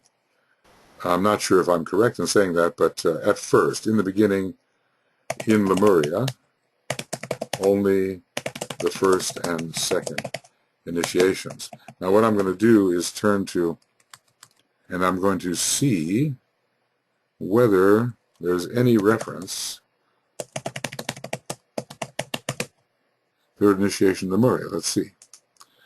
Well, the energy at the base of the spine, after the third initiation, these basic energies are raised controlled and distributed by the active will of the spiritual triad, then the light, no, so this is not it. The light generated in Lemuria is largely sacral light and would relate more to the first initiation. The light generated in Atlantis, the solar plexus light, more to the second. So let's just see. All right, so now we have it. Initiation, Lemurian, third. Well, let's see if we get anything out of that. Period of it leading to the Atlantean stage. So not there. Disciples who have taken the initiation. The first initiation is sometimes spoken of as Lemuria. Well, that's the usual connection. We do know that the third initiation was available to the Christ and to the Buddha in Atlantean times. That's when they took it. Okay, at this time, what is the highest initiation? Okay, therefore, in those early days, let's see how it works. Lemurian times. In the light of the soul, who wrote this? Alice Bailey, perhaps? Or did the Tibetan? The first physical race was called Lemurian. The yoga was Hatha Yoga. The problem before the adepts of that time was to teach human beings, who were then little more than animals, the purpose and significance of their various organs, so they could consciously control them and the meaning of the symbol of the human figure. Therefore, in those early days, the practice of Hatha Yoga, the human being reached the portal of initiation. At that time, the attainment of the third initiation, resulting in the transfiguration of the personality, was the highest initiation of which man was capable. So, at least in this book, it tells us, and it may be Alice Bailey writing, I'm not sure, but it tells us that the third initiation was the, so this is in the light of the soul. No, it's law of sacrifice. Light of the soul. No. Let's try it again. No, that's the law of the soul. Well, I'll just change that. Sometimes in my obsession with abbreviations, I spend more time than I should. Light of the soul, and this is on X. So I'll change this to maybe some sort of different print, Light of the Soul X. Let's take a look any further. That's where it is told the third initiation was possible, the fourth initiation, I think, in Atlantis, and the fifth now. But let's see if there's any other places. Triangle was completed. In the Lemurian days, it was the intensive stimulation of the third kingdom of nature during the third root race which artificially unified the three aspects. The process of stimulating through the medium of Venusian energy was really begun in the third round when the triangle of force was completed and ready to function. It is this factor which makes the third initiation of such tremendous importance. We're not told that it was Lemurian per se. Okay, upon this path, until the third initiation, the ray is subjugated. No. It's called the initiation in Lemuria days. Okay, here we have, it is called an initiation by humanity because in Lemuria days it was the first initiation, first major initiation. Forget not that the first major initiation from the hierarchical angle is the third. The first initiation is regarded by the masters as signifying admission to the path. It is called initiation because in the Lemurian days it was then the first initiation. Okay, but we don't have that. It's only in that one reference, and that reference may be written by Alice Bailey and not by the Tibetan, but still it has to be, taken into consideration as quite possible. So whatever the beginning means, let's just say that whatever period we are talking about, was it Lemuria? We've already read that at that time the attainment of the third initiation was the highest. Remember, though, that we did have,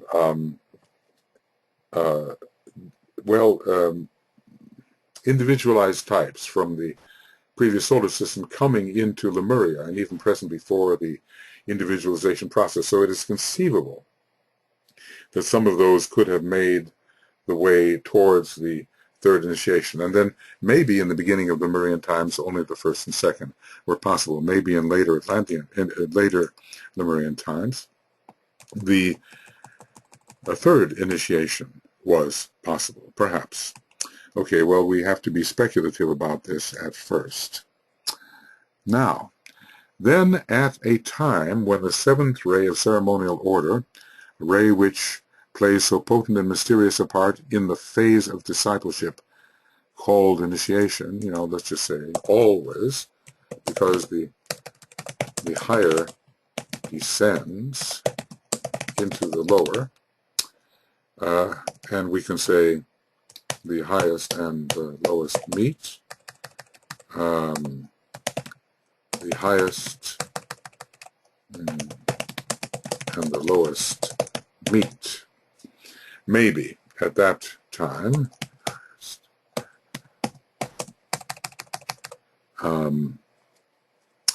it was setting up the phase for the next ray in sequence.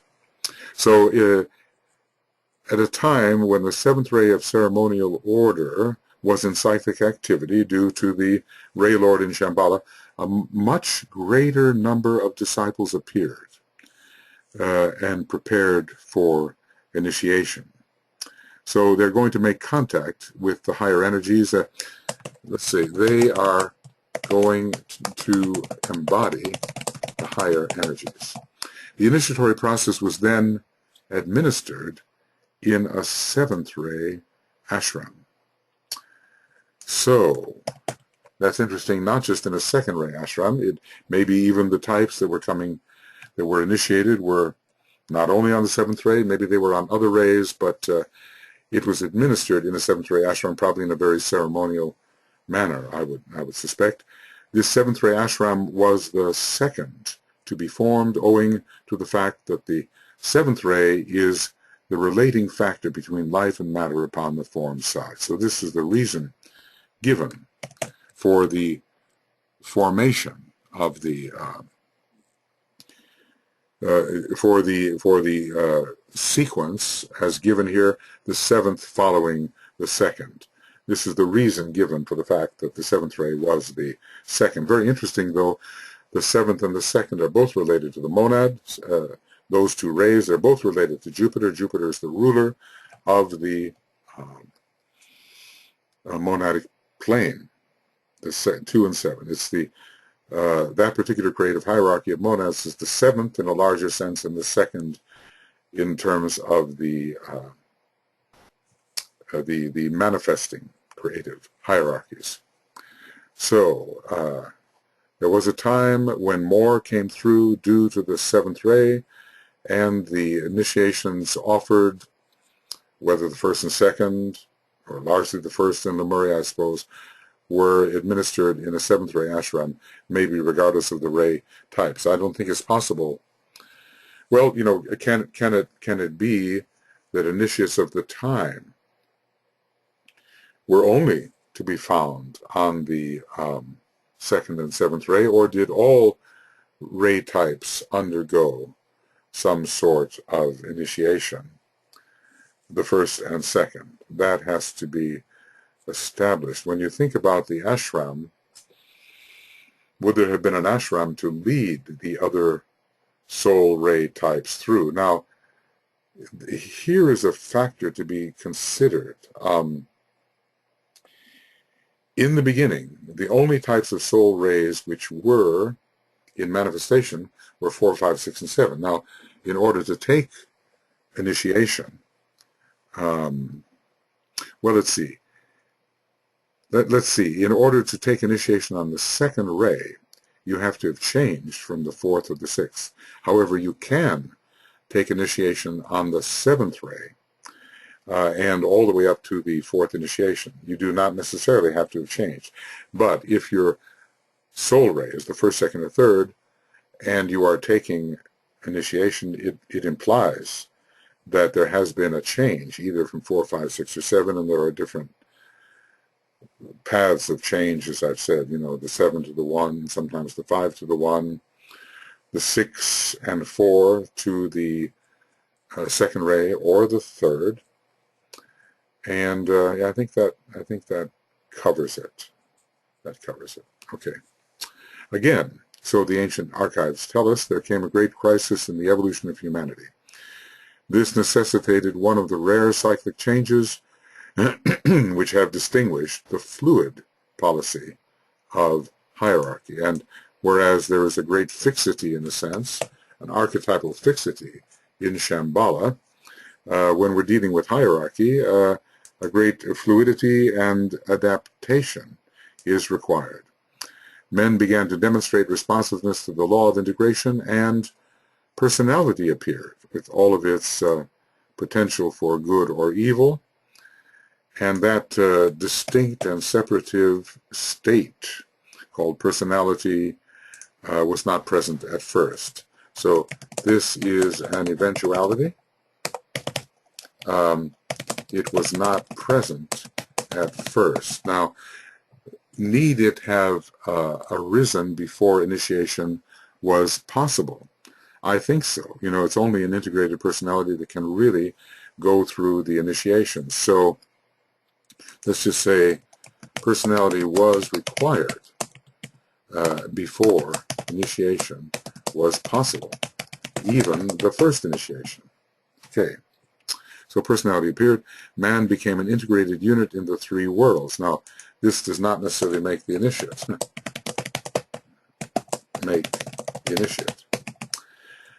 A great possibility then emerged. Man could, through training and the use of the mind, make contact with the soul. So all of this had to precede the taking of initiation. This had not hitherto been done except to a slight degree. The crisis, therefore, led to the creation, or rather to the appearance, of the initiatory process, to which we have given the name the third initiation. And this still seems to be implied that this is possible. It is implied that this is possible at the in Lemurian days. Now, I want to be clear,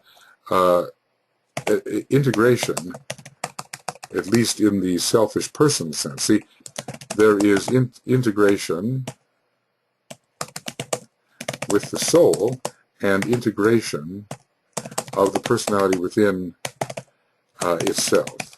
And this latter occurs first. Now, I don't think we have to say that a person has to be a completely soul-integrated personality to take the first degree. There has to be some degree of integration with the soul. There has to be some degree of integration of the personality with the soul to take the first degree. More for the second degree, and still more for the third degree. So we have to bear in mind that that first we have to become integrated in the three worlds to approach the first degree. We have to be, to what extent, I cannot say, integrated within the three lower worlds to take the first degree, and also have a degree of integration with the soul. And then there is a further integration of the lower man to take the second degree, and further integration with the soul.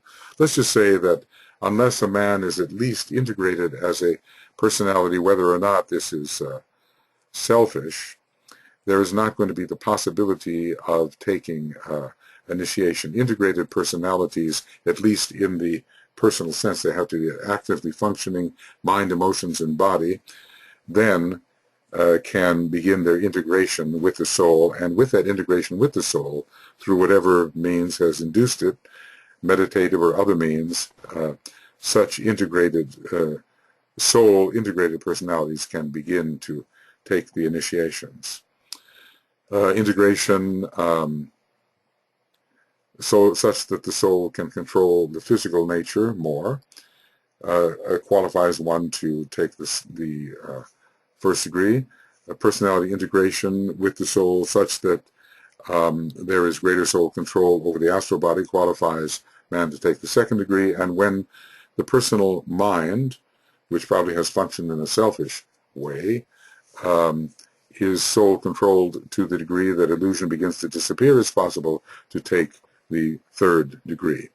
So what I'm trying to do, as I did in this earlier webinar I did on the techniques of integration, is to discriminate between the integrated personality and the soul integrated personality. So I wish to discriminate between the integrated personality per se and the soul integrated personality. And it is this latter which indicates that initiation can be taken. There's so many, let's say, powerful, selfishly integrated, effective people in the world. They are integrated personalities per se. They are represented by the number 4, but the soul integrated personality is represented increasingly by the number 5. They can take initiations. The selfish integrated types may be very effective in the world, but they are not yet taking the major monastic initiations, as they are called. Okay, then, moving on. So, initiation is in process, and the hierarchy for the first time realized the complete success of the vast work carried on in the human center for millions of years. Now, maybe earlier, the solar angels, during the later Lemurian civilizations, DK tells us, realized that their project of forced individualization had succeeded. Maybe hierarchy's realization of success was a different thing, having more to do with the successful initiation process. Maybe the solar angels used different criteria to judge that their intervention in Middle Lemurian times had been successful. What a history we all have, and it is deeply buried but securely lodged within the content of our permanent atoms, one day to be revealed so that we can understand fully that through which we had passed. Right now, such an understanding, I think, would simply burden us and interfere with our present progress. So it's, I've often used the analogy, if you're playing the role of Hamlet, it's better not to be remembering the lines of Macbeth, let's say. Okay, soul and personality could be and were intelligently fused, and this is the work of initiation. This is one of the reasons why the hierarchy regards the third initiation as the first major initiation. This is it marked a point of complete soul personality integration. You kind of wonder about the fourth because there's even more infusion to occur, but at least the two energy systems of soul and personality were at one here.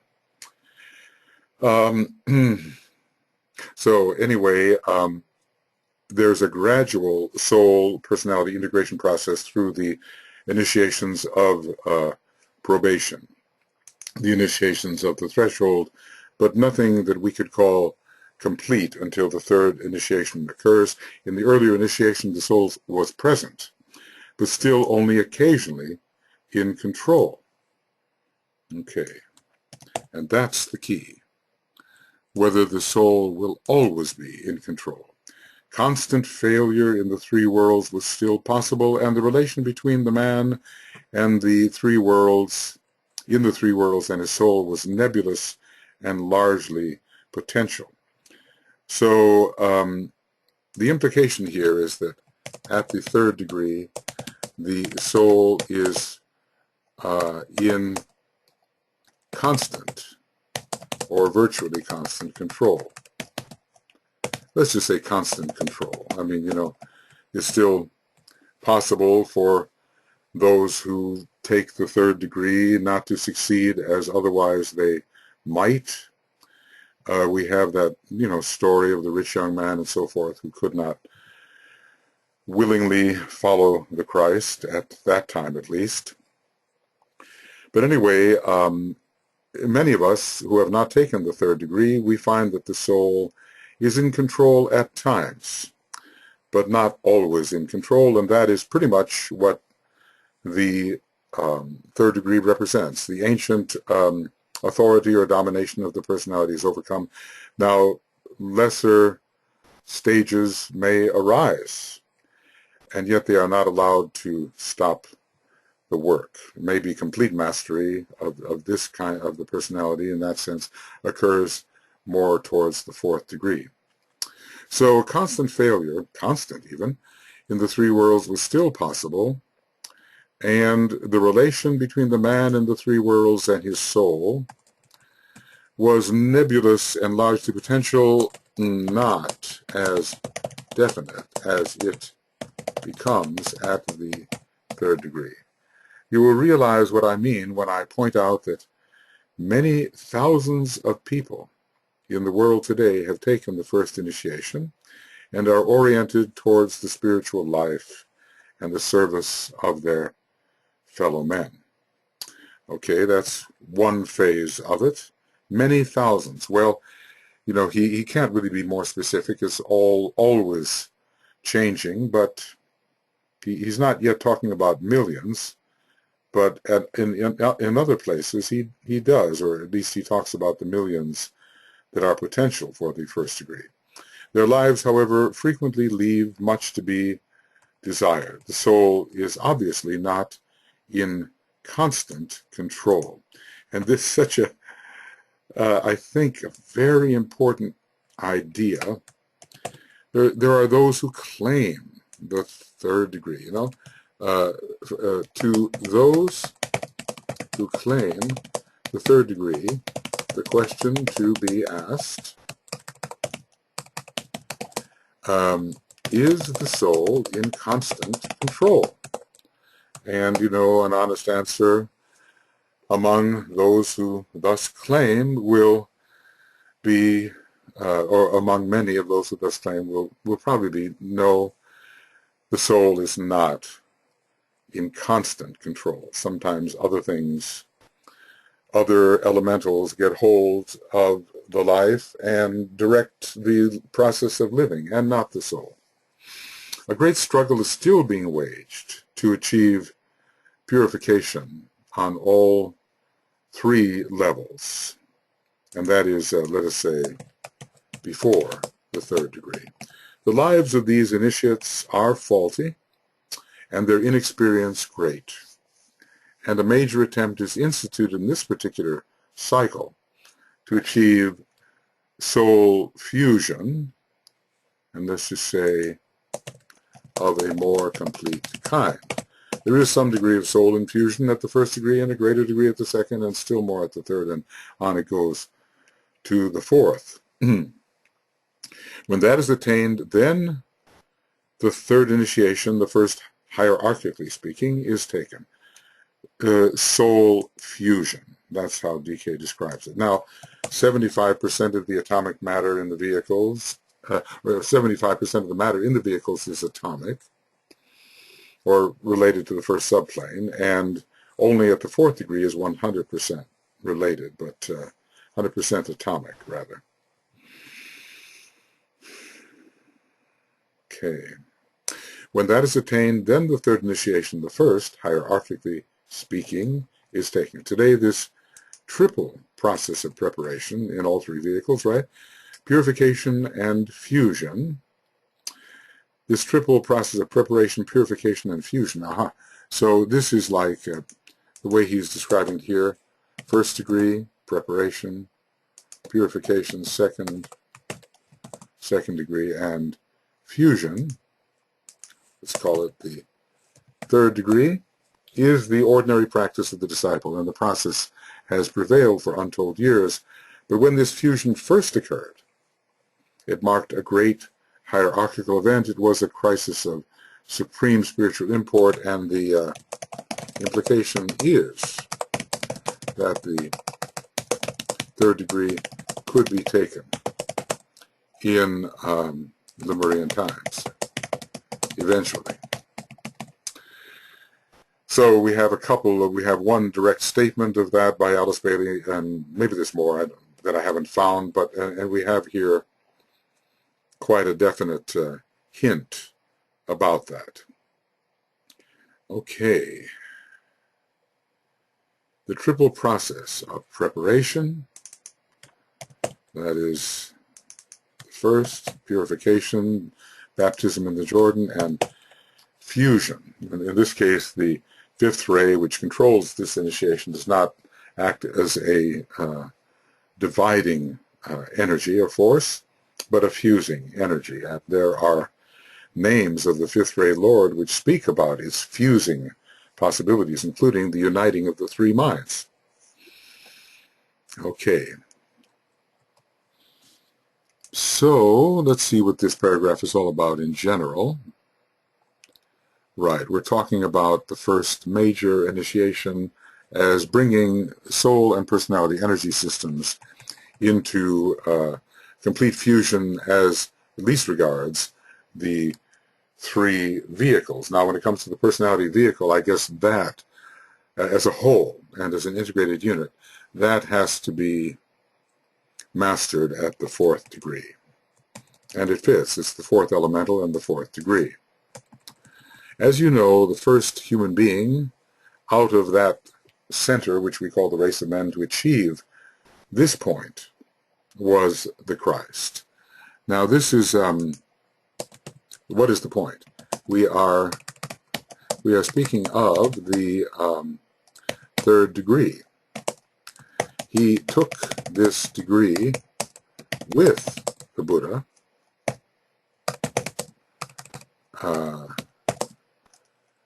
in Atlantis and in the same ashram.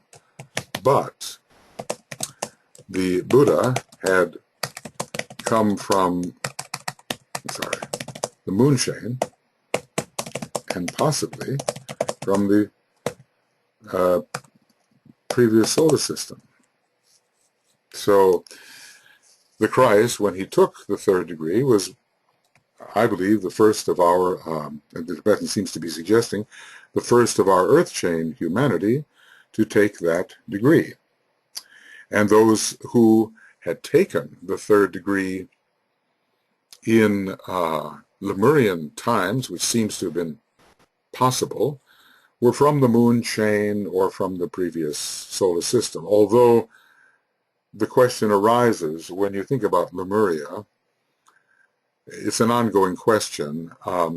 Maybe moon chain egos did not come in during Lemurian times, at least not in any significant number, and maybe those who were the initiates of those times had to come from the previous solar system, because there was a great entry of moon chain egos in the Atlantean root race, and probably, I think, in the third sub-race of the Atlantean root race, to correspond with the fact that the moon chain was the third chain. So numerical resonance was at play there. So that was the Christ. He was the first human being out of that center, which we call the race of men, and which was the center of, out of that group, which was the true earth humanity. that is individualized on the earth globe. The Christ was the first to take that first real initiation, and that did happen in Atlantis. So yes, indeed, if that initiation did occur in Lemurian times, it could not have been Earth humanity who took that initiation in Lemurian times. In that first great demonstration of his point of attainment, through the medium of what was then a new type of initiation, the Christ was joined by the Buddha. Okay, and we're going to see something very interesting here. The Buddha had attained this same point prior to the creation of our planetary life. That's an interesting term because we have to wonder about the pre-existence of the various chains in the Earth scheme, since all the chains are chakras, and all the chakras, well, at least in the normal phase of unfoldment, have to exist simultaneously. Maybe there are times when one can survive with less chakras, but it seems to be that as a human being, you have to have all 7 major chakras at least functional, even though some of them at a very low level of activity. Okay, so the Christ was joined by the Buddha. The Buddha had attained the same point prior to the creation of the planetary life, that is, prior to the creation of our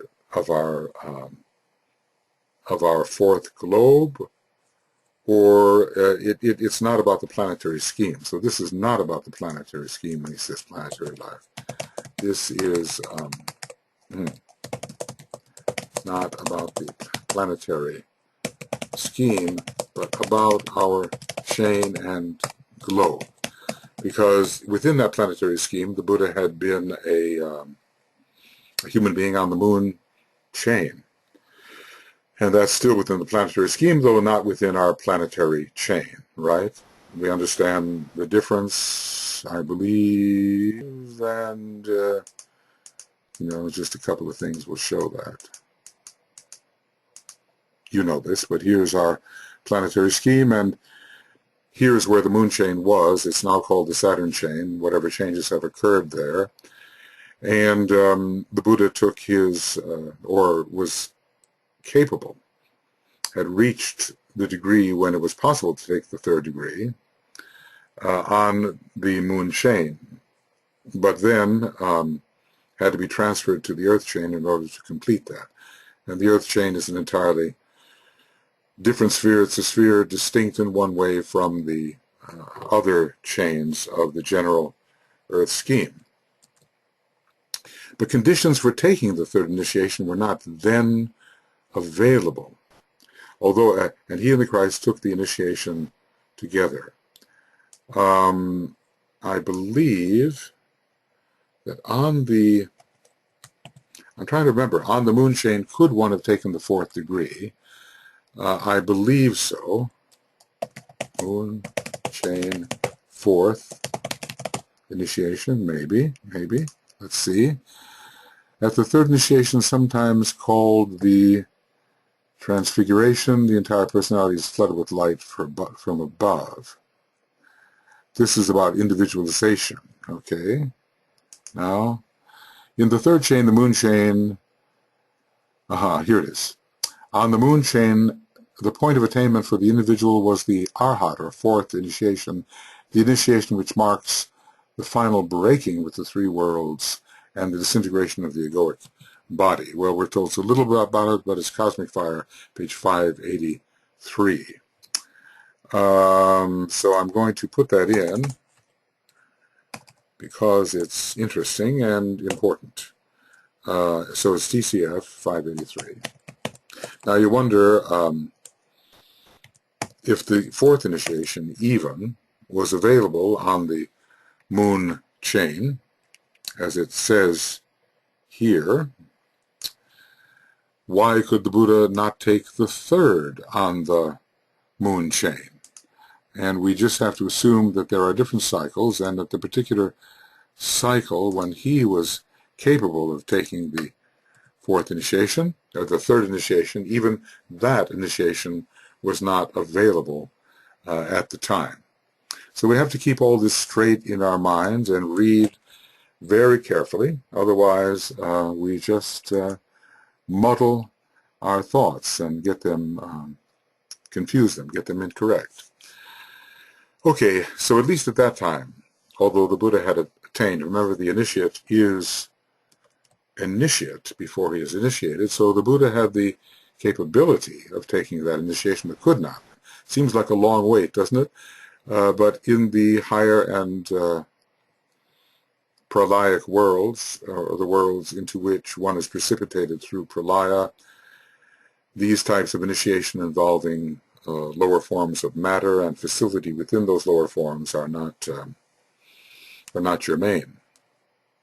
At this initiation and since then, for all initiates of that degree of attainment, now at this initiation and since then, for all initiates of that degree of attainment, as the Buddha and the Christ set kind of an example, they stood in the presence of the one initiator, the Lord of the world, and not in the presence of the initiate, who was then the head of the hierarchy and who would not have come from our earth humanity at all. So Buddha and the Christ were initiated together at the third degree in Atlantean times, because the Buddha would not even have come in prior to Atlantis. You know, the wave of third ray monads and initiates, even probationary initiates from the moon chain, occurred in Atlantean times.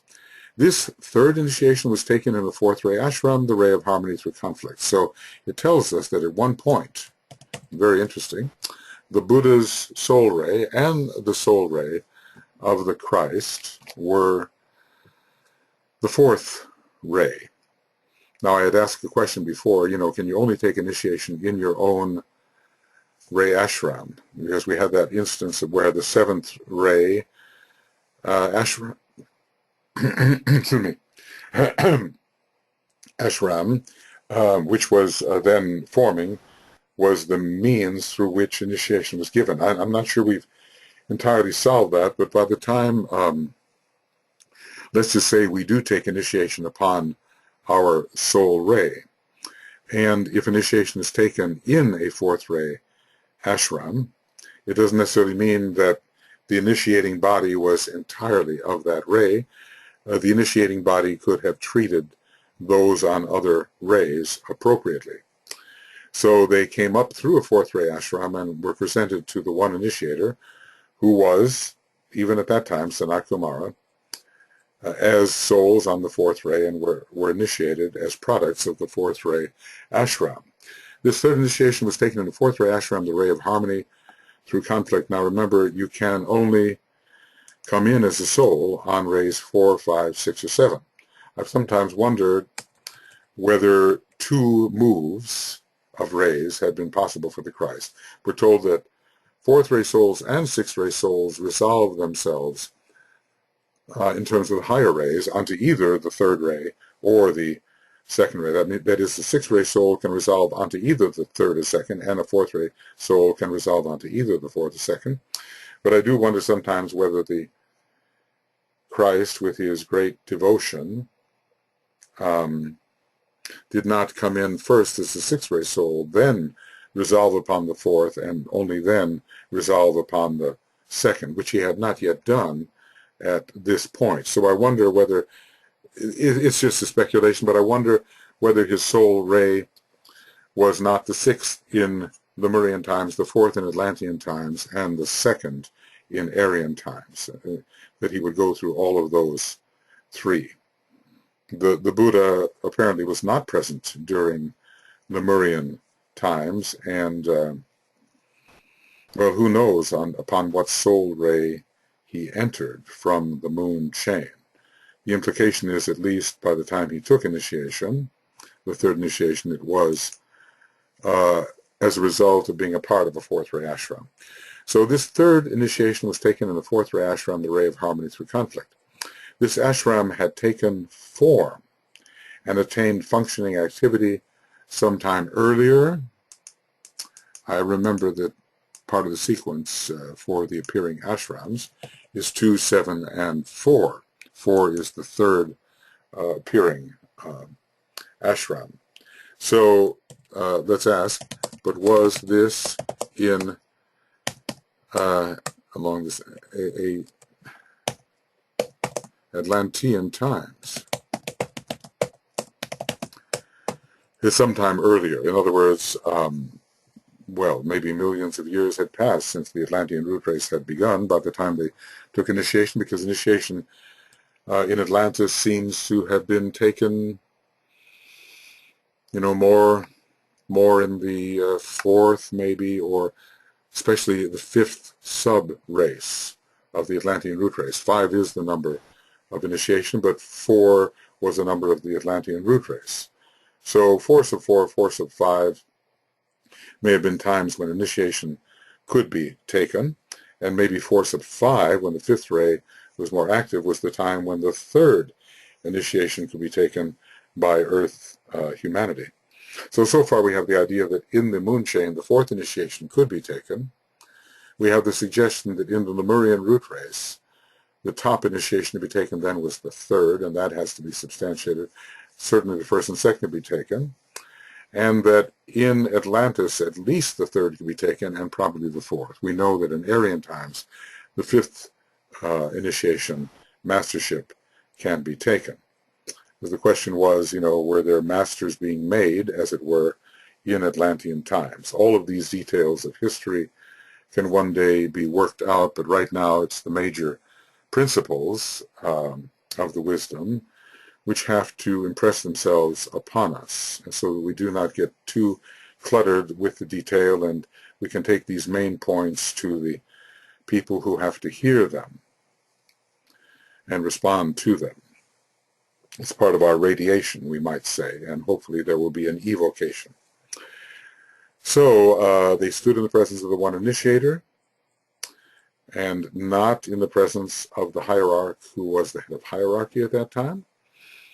They took the initiation, which was the third in the fourth ray ashram, the ray of harmony through conflict, and that ashram had taken form, otherwise they would not be able to be presented to the initiator. See, that's the point. You're going to be trained in an ashram, and unless the ashram has formed, you cannot be trained within it, and therefore not presented to the initiators. So when exactly these ashrams took form, we do not know, but we are going to be told at least the sequence.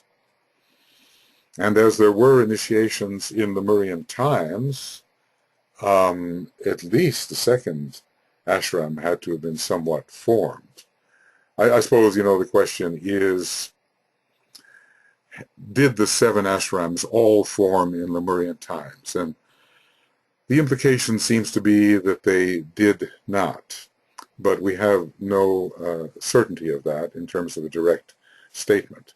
When it says of the fourth ray ashram, and we're considering, middle Atlantean times when the Christ and the Buddha would be taking the third degree, and it said that the ashram had formed, had come into functioning activity sometime earlier.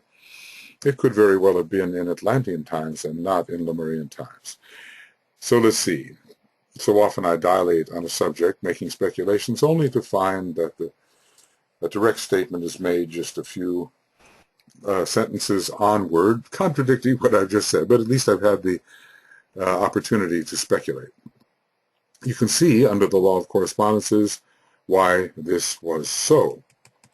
The first human being in the fourth kingdom in nature to take this initiation did so in a fourth ray ashram, and then, esoterically speaking, the way lay open to the cross. Well, we have to remember the cross is fourfold,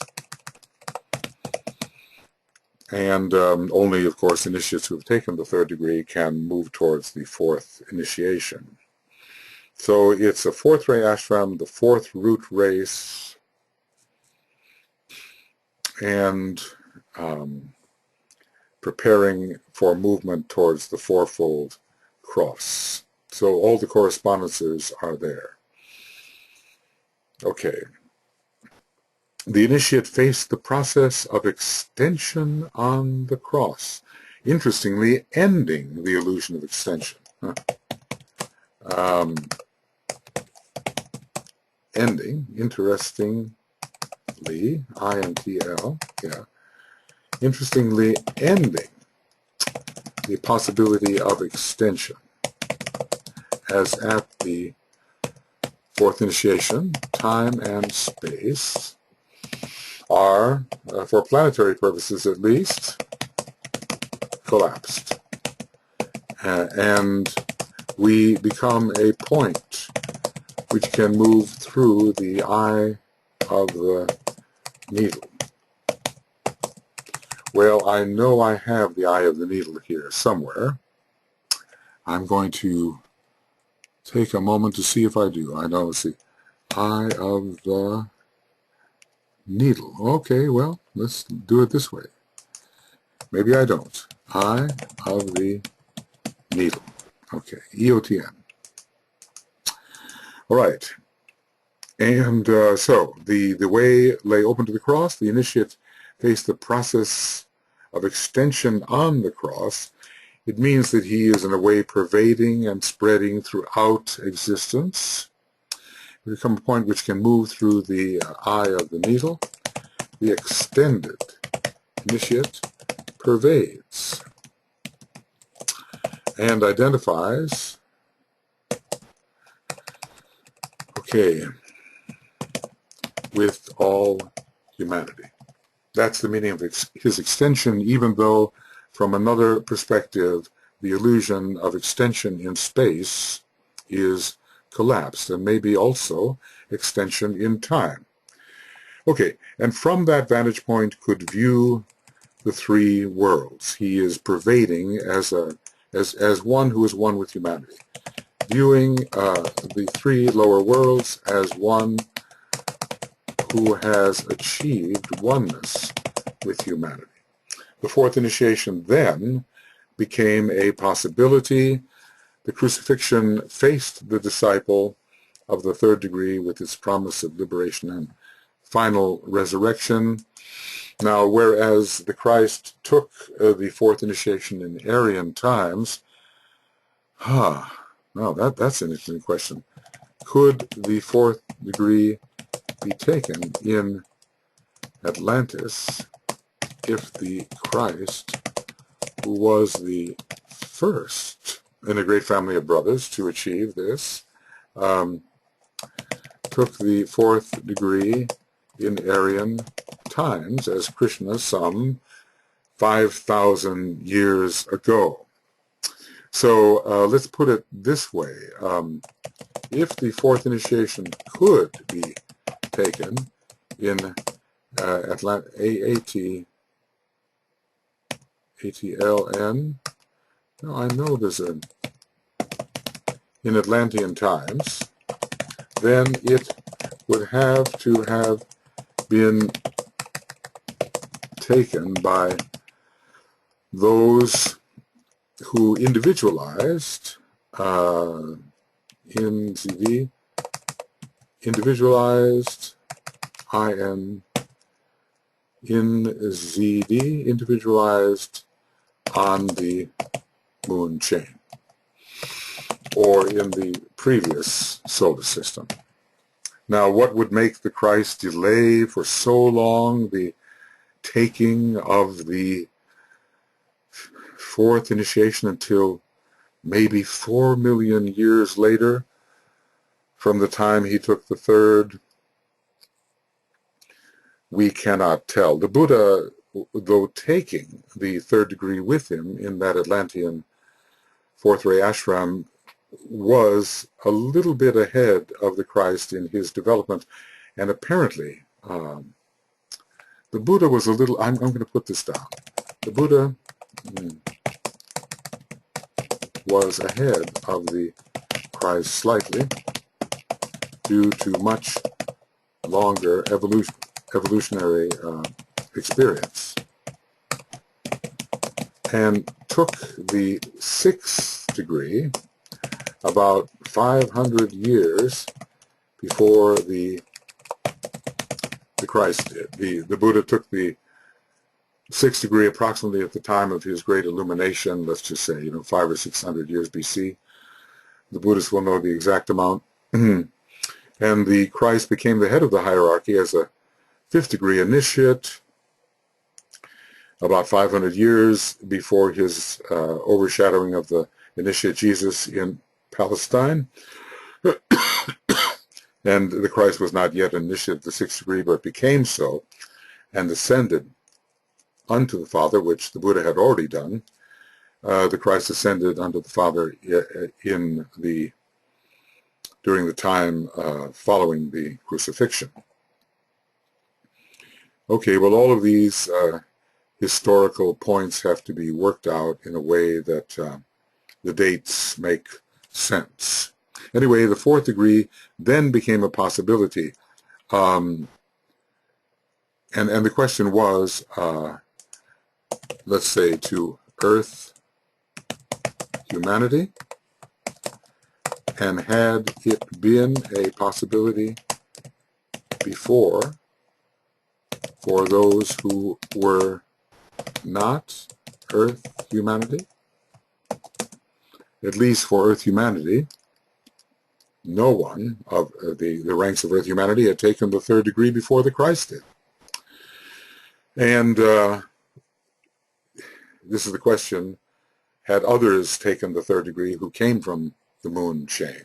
Maybe the Buddha was in a way somewhere it says the very latest to achieve. So perhaps there were those who came from the moon chain that were in advance of the Buddha and had taken the 3rd degree. They may have even taken the 4th degree on the moon chain, or taken the 3rd degree in other times on the moon chain when it was available. So the Buddha is not necessarily the first of moon chain humanity to take the 3rd degree, but the Christ was the first of the earth chain humanity to do so.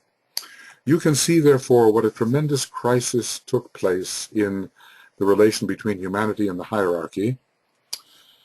A crisis of such importance that Shamballa became involved, and the Lord of the world himself admitted the initiate to the higher contacts. And so, let's say, this was the crisis of initiation, of advancement into the 5th kingdom of nature. So it's a crisis, what can we say, a crisis in consciousness, which would have effects, of course, on all activity in the 3 lower worlds. Between that time and the crucifixion of the Master Jesus, the one who is now the Master Jesus, the initiate Jesus at that time, the 6th Ray Ashram, the 5th and the 3rd, have all been formed around the nucleus of light, started by the Ray Lords. And now we understand who these beings were that started these points of light in Shamballa. So the points, no, not planets, but points of light were in Shamballa. Now, so far we have, 2, 7, 4, and then apparently, is this order correct? 6, 5, 3, and 1. Okay, now what we do learn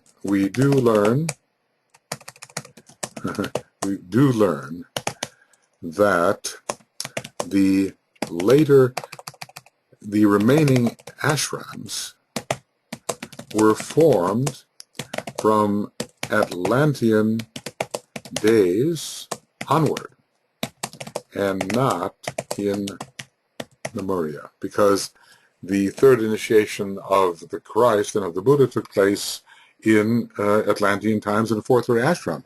So it says between that time, and we have to say, which was an Atlantean time, and the crucifixion of the Master Jesus in the fifth root race, and at the time that already the fifth subrace of the fifth root race had formed, the sixth ray ashram, the fifth and the third, had all been formed. Now, this seems to imply to me that this implies to me, had all been formed. This implies to me that even though you are on another ray, and your ashram is not yet formed, you can still take initiation. Otherwise, we would have to believe that no one in the sixth ray ashram, or no one with a sixth ray soul, could have taken any form of initiation before this point. In other words, if the ashram is the sole training ground for initiation, then if the ashram is not formed, you can't take it. However, maybe you can take the initiations of probation, the initiations of the threshold. It seems to me that if 4, 5, 6, and 7 are the original soul rays, some movement forward could occur in the probationary initiatory line, maybe initiations 1 and 2. Maybe before one can take the third initiation, the ashram has to be active in the training. I'm just going to put that down as a speculation. Perhaps before taking the third initiation, the Ray Ashram, which is the same as your soul ray, has to be formed.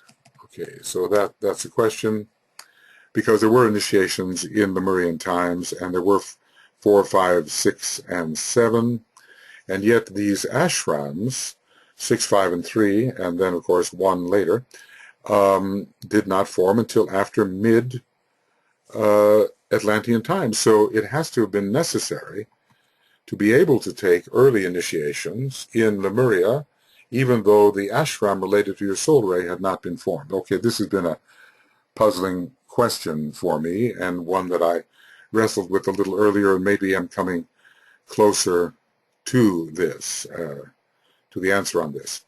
The point of light and of will energy at the center of each ashram had existed for untold millions of years. Okay, so untold millions of years? Well, I don't know. They had to have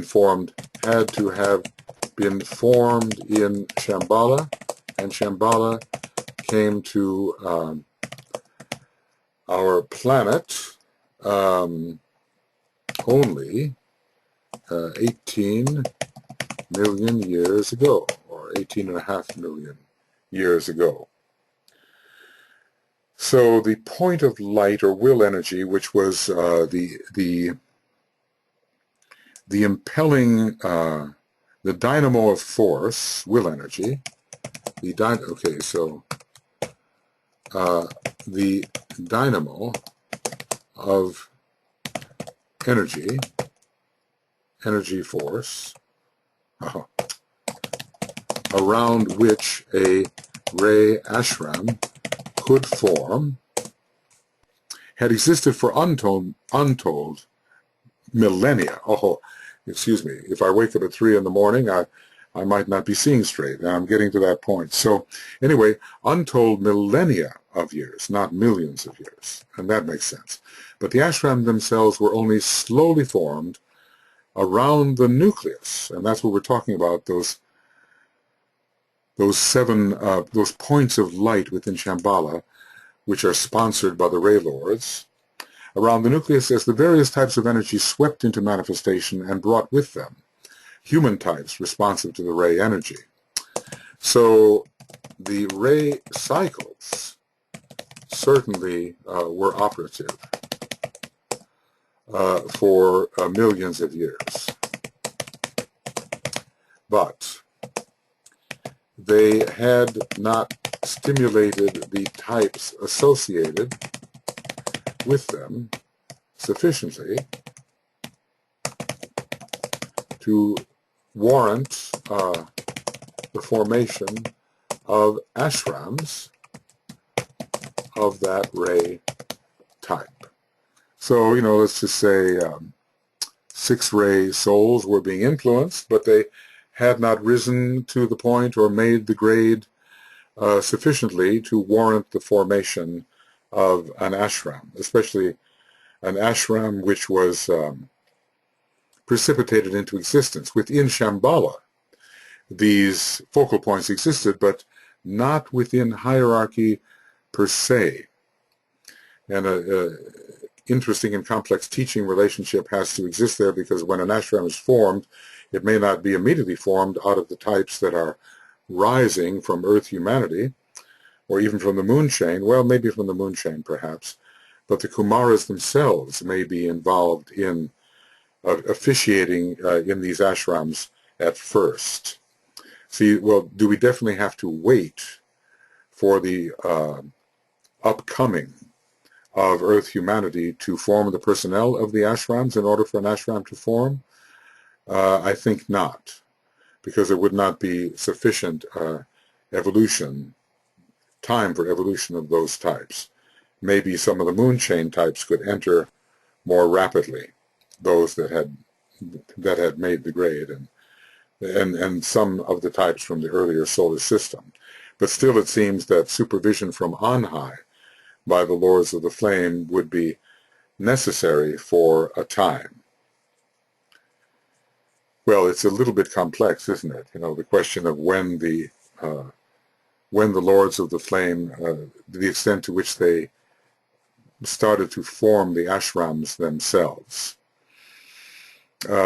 representing the Ray Lords in Shamballa, and whether certain of the solar angels who were still, much higher than man, were perhaps some of the participants in hierarchical life before that could be, their posts could be filled by any of those human beings, either from the earth chain or more probably from the moon chain and the earlier solar system. However, if it begins to strike, if vacancies in the nascent hierarchy were being formed were being filled in Lemurian times, then moon chain humanity could not participate, but only humanity from the earlier solar system, because moon chain humanity in bulk did not arrive until Atlantean times. So there are many, historical things to work out, and, if you've caught an error in my thought about this, you can let me know, or if I'm dead and gone and on the other side, then you can let someone else know. And we'll finally, correct these points. But we have to put many lines of thought together. The fact that moon chain humanity did not come in, by and large, in Lemurian times, does affect the constitution of the ashrams in Lemurian times, or at least the hierarchy, let us say. Maybe the hierarchy was somewhat undifferentiated at first into all the different ashrams. Maybe it was just largely a second ray group. And does that mean, however, that only second ray types could be part of that early hierarchy? All that has to be worked out. Maybe if I was in a clearer state of consciousness, it would all be more evident to me. Well, anyway, we're almost at the end of this program, which I think is simply going to be a 3-hour program. That seems to be enough. If I go on any longer, I may lose my mind altogether. I think it's all very well and good in theory to wake up at 3 in the morning and begin to work if the coffee is strong, and I can't drink coffee. So weak tea. I hope I've made some sense. When the Master Jesus took the crucifixion initiation, another crisis arose of equally great import, if not greater. So the crucifixion had been opened up as a possibility when the Christ took the third degree. That was the Christ, not the Master Jesus. The crisis was brought about because simultaneously with the crucifixion of the Master, the one who is now the Master, the head of the hierarchy, the Christ, took two initiations in one. Now this is where it gets a little bit complicated. The resurrection initiation and that of the ascension. Now here, notice, this is very important. Notice that here, the resurrection is called the fifth initiation. But elsewhere, the true resurrection is called the seventh initiation. So this resurrection, let us say, in the form which the resurrection initiation is here discussed, it is related to the initiation of Revelation the fifth. That's the name which is given to the fifth initiation. Now then, maybe it was called the resurrection. Resurrection, revelation seem to go together, and then later the true resurrection of the seventh degree is given. And the ascension is the sixth. We're told the true ascension is the sixth. These are the fifth and sixth initiations according to Christian terminology. This was possible because the first ray ashram was now active. Okay, this is relating the first ray in some way to the Master Jesus. Sometimes I have wondered whether his monad is not on the first ray. Is the monad of the Master Jesus on the first ray, and by that I mean the major monadic ray. There is a minor as well, not the sixth ray, which would have to be the minor monadic ray. Okay, well, all of this is speculation, but has to be clarified as time goes on. I'm fully aware that, you know, as I talk about these things and even write about them, I do present mistaken notions, or notions that are not entirely clear. But there's no help for it. One has to forge ahead with what one has and clarify one's errors as time goes on. And perhaps among the things that I say, if there is accuracy, it will help. And if there are mistakes, other people will notice them and will help to clarify them, if not now, at least in due time. Now, so the first ray ashram was now active. Now, look at this. Does this imply that the first ray ashram came into existence in Aryan times? Because that was when the Master Jesus took it. So, do we have the idea here? Okay, so can this be so? That second ray ashram and maybe the seventh ray ashram formed in Lemurian times. The fourth, sixth, fifth, and third in Atlantean times, and the first ray ashram in Aryan times. I've never thought of this before. I don't think I've ever tried to determine when in the history of the first three root races the ashram formed, but is that possible? Okay. So anyway, now the first ray ashram was active, making entry into the council chamber at Shamballa possible, I suppose, for certain masters. When the Christ achieved this, that is the sixth initiation, really, resurrection and ascension, and even the first parts of the resurrection of the seventh degree, since he began his seventh degree at that point. When the Christ achieved this, he was deemed worthy of embodying in himself a new principle in evolution and of revealing to the world the nature of the second ray aspect, the divine principle of love, as humanity calls it, or of pure reason, as the hierarchy calls it. And this now, this is interesting. This may mean that the so-called, how does DK describe it, sort of cosmic touch occurred at this time of Christ's ascension, i.e. a touch of the cosmic astral plane. Well, it's, you know, to keep all this straight is a task. Okay, so he was deemed worthy, presumably by Shamballa, of embodying in himself a new principle in evolution, and that was going to be the emerging second ray, right? The emerging second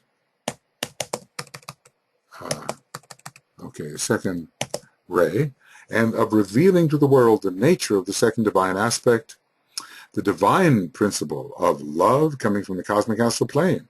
Divine, presumably from the cosmic astral plane, principle of love, or a pure reason as hierarchy calls it. Interesting, the difference between the Christ's terminology for this, him being closer to the cosmic astral plane, and hierarchy calling it pure reason. Okay, friends, that's it. I'll start here at the next time we have the order, and I will start before long. So this is the end of Rays and Initiations Webinar Commentaries. Program 17 is going to be about 3 hours and 1 minute, and well, it's going to be longer if I can't find the page number. We're up to page 387. Okay, pages blank, blank, blank to 387.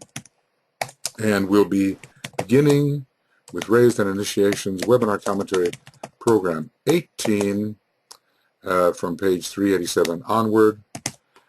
And I suppose if I'm really, let's see, if I do a search here, I don't want to waste time here, program 16, right, 3, beginning of program 16, yeah, and let's see, I assume that, well, I'm taking too much time, I'm sorry, it's lasting a little longer than I thought. We began at 379 to 387. Okay, there we are. 379 to 387. I should really get this straight before I go there. 379. All right, now that's clear. Okay, friends, now it's more like 3 hours and 2 minutes now, isn't it? Okay. We'll see you later, and we'll continue this very deep subject. It's so fascinating, and it's hard to get all the different trends sequentially straight, but it does seem to me that these ashrams formed at very different times, some necessarily in Lemuria, I suppose, and some definitely in Atlantis, and maybe the first Ray Ashram in Aryan times. See you then. Bye-bye.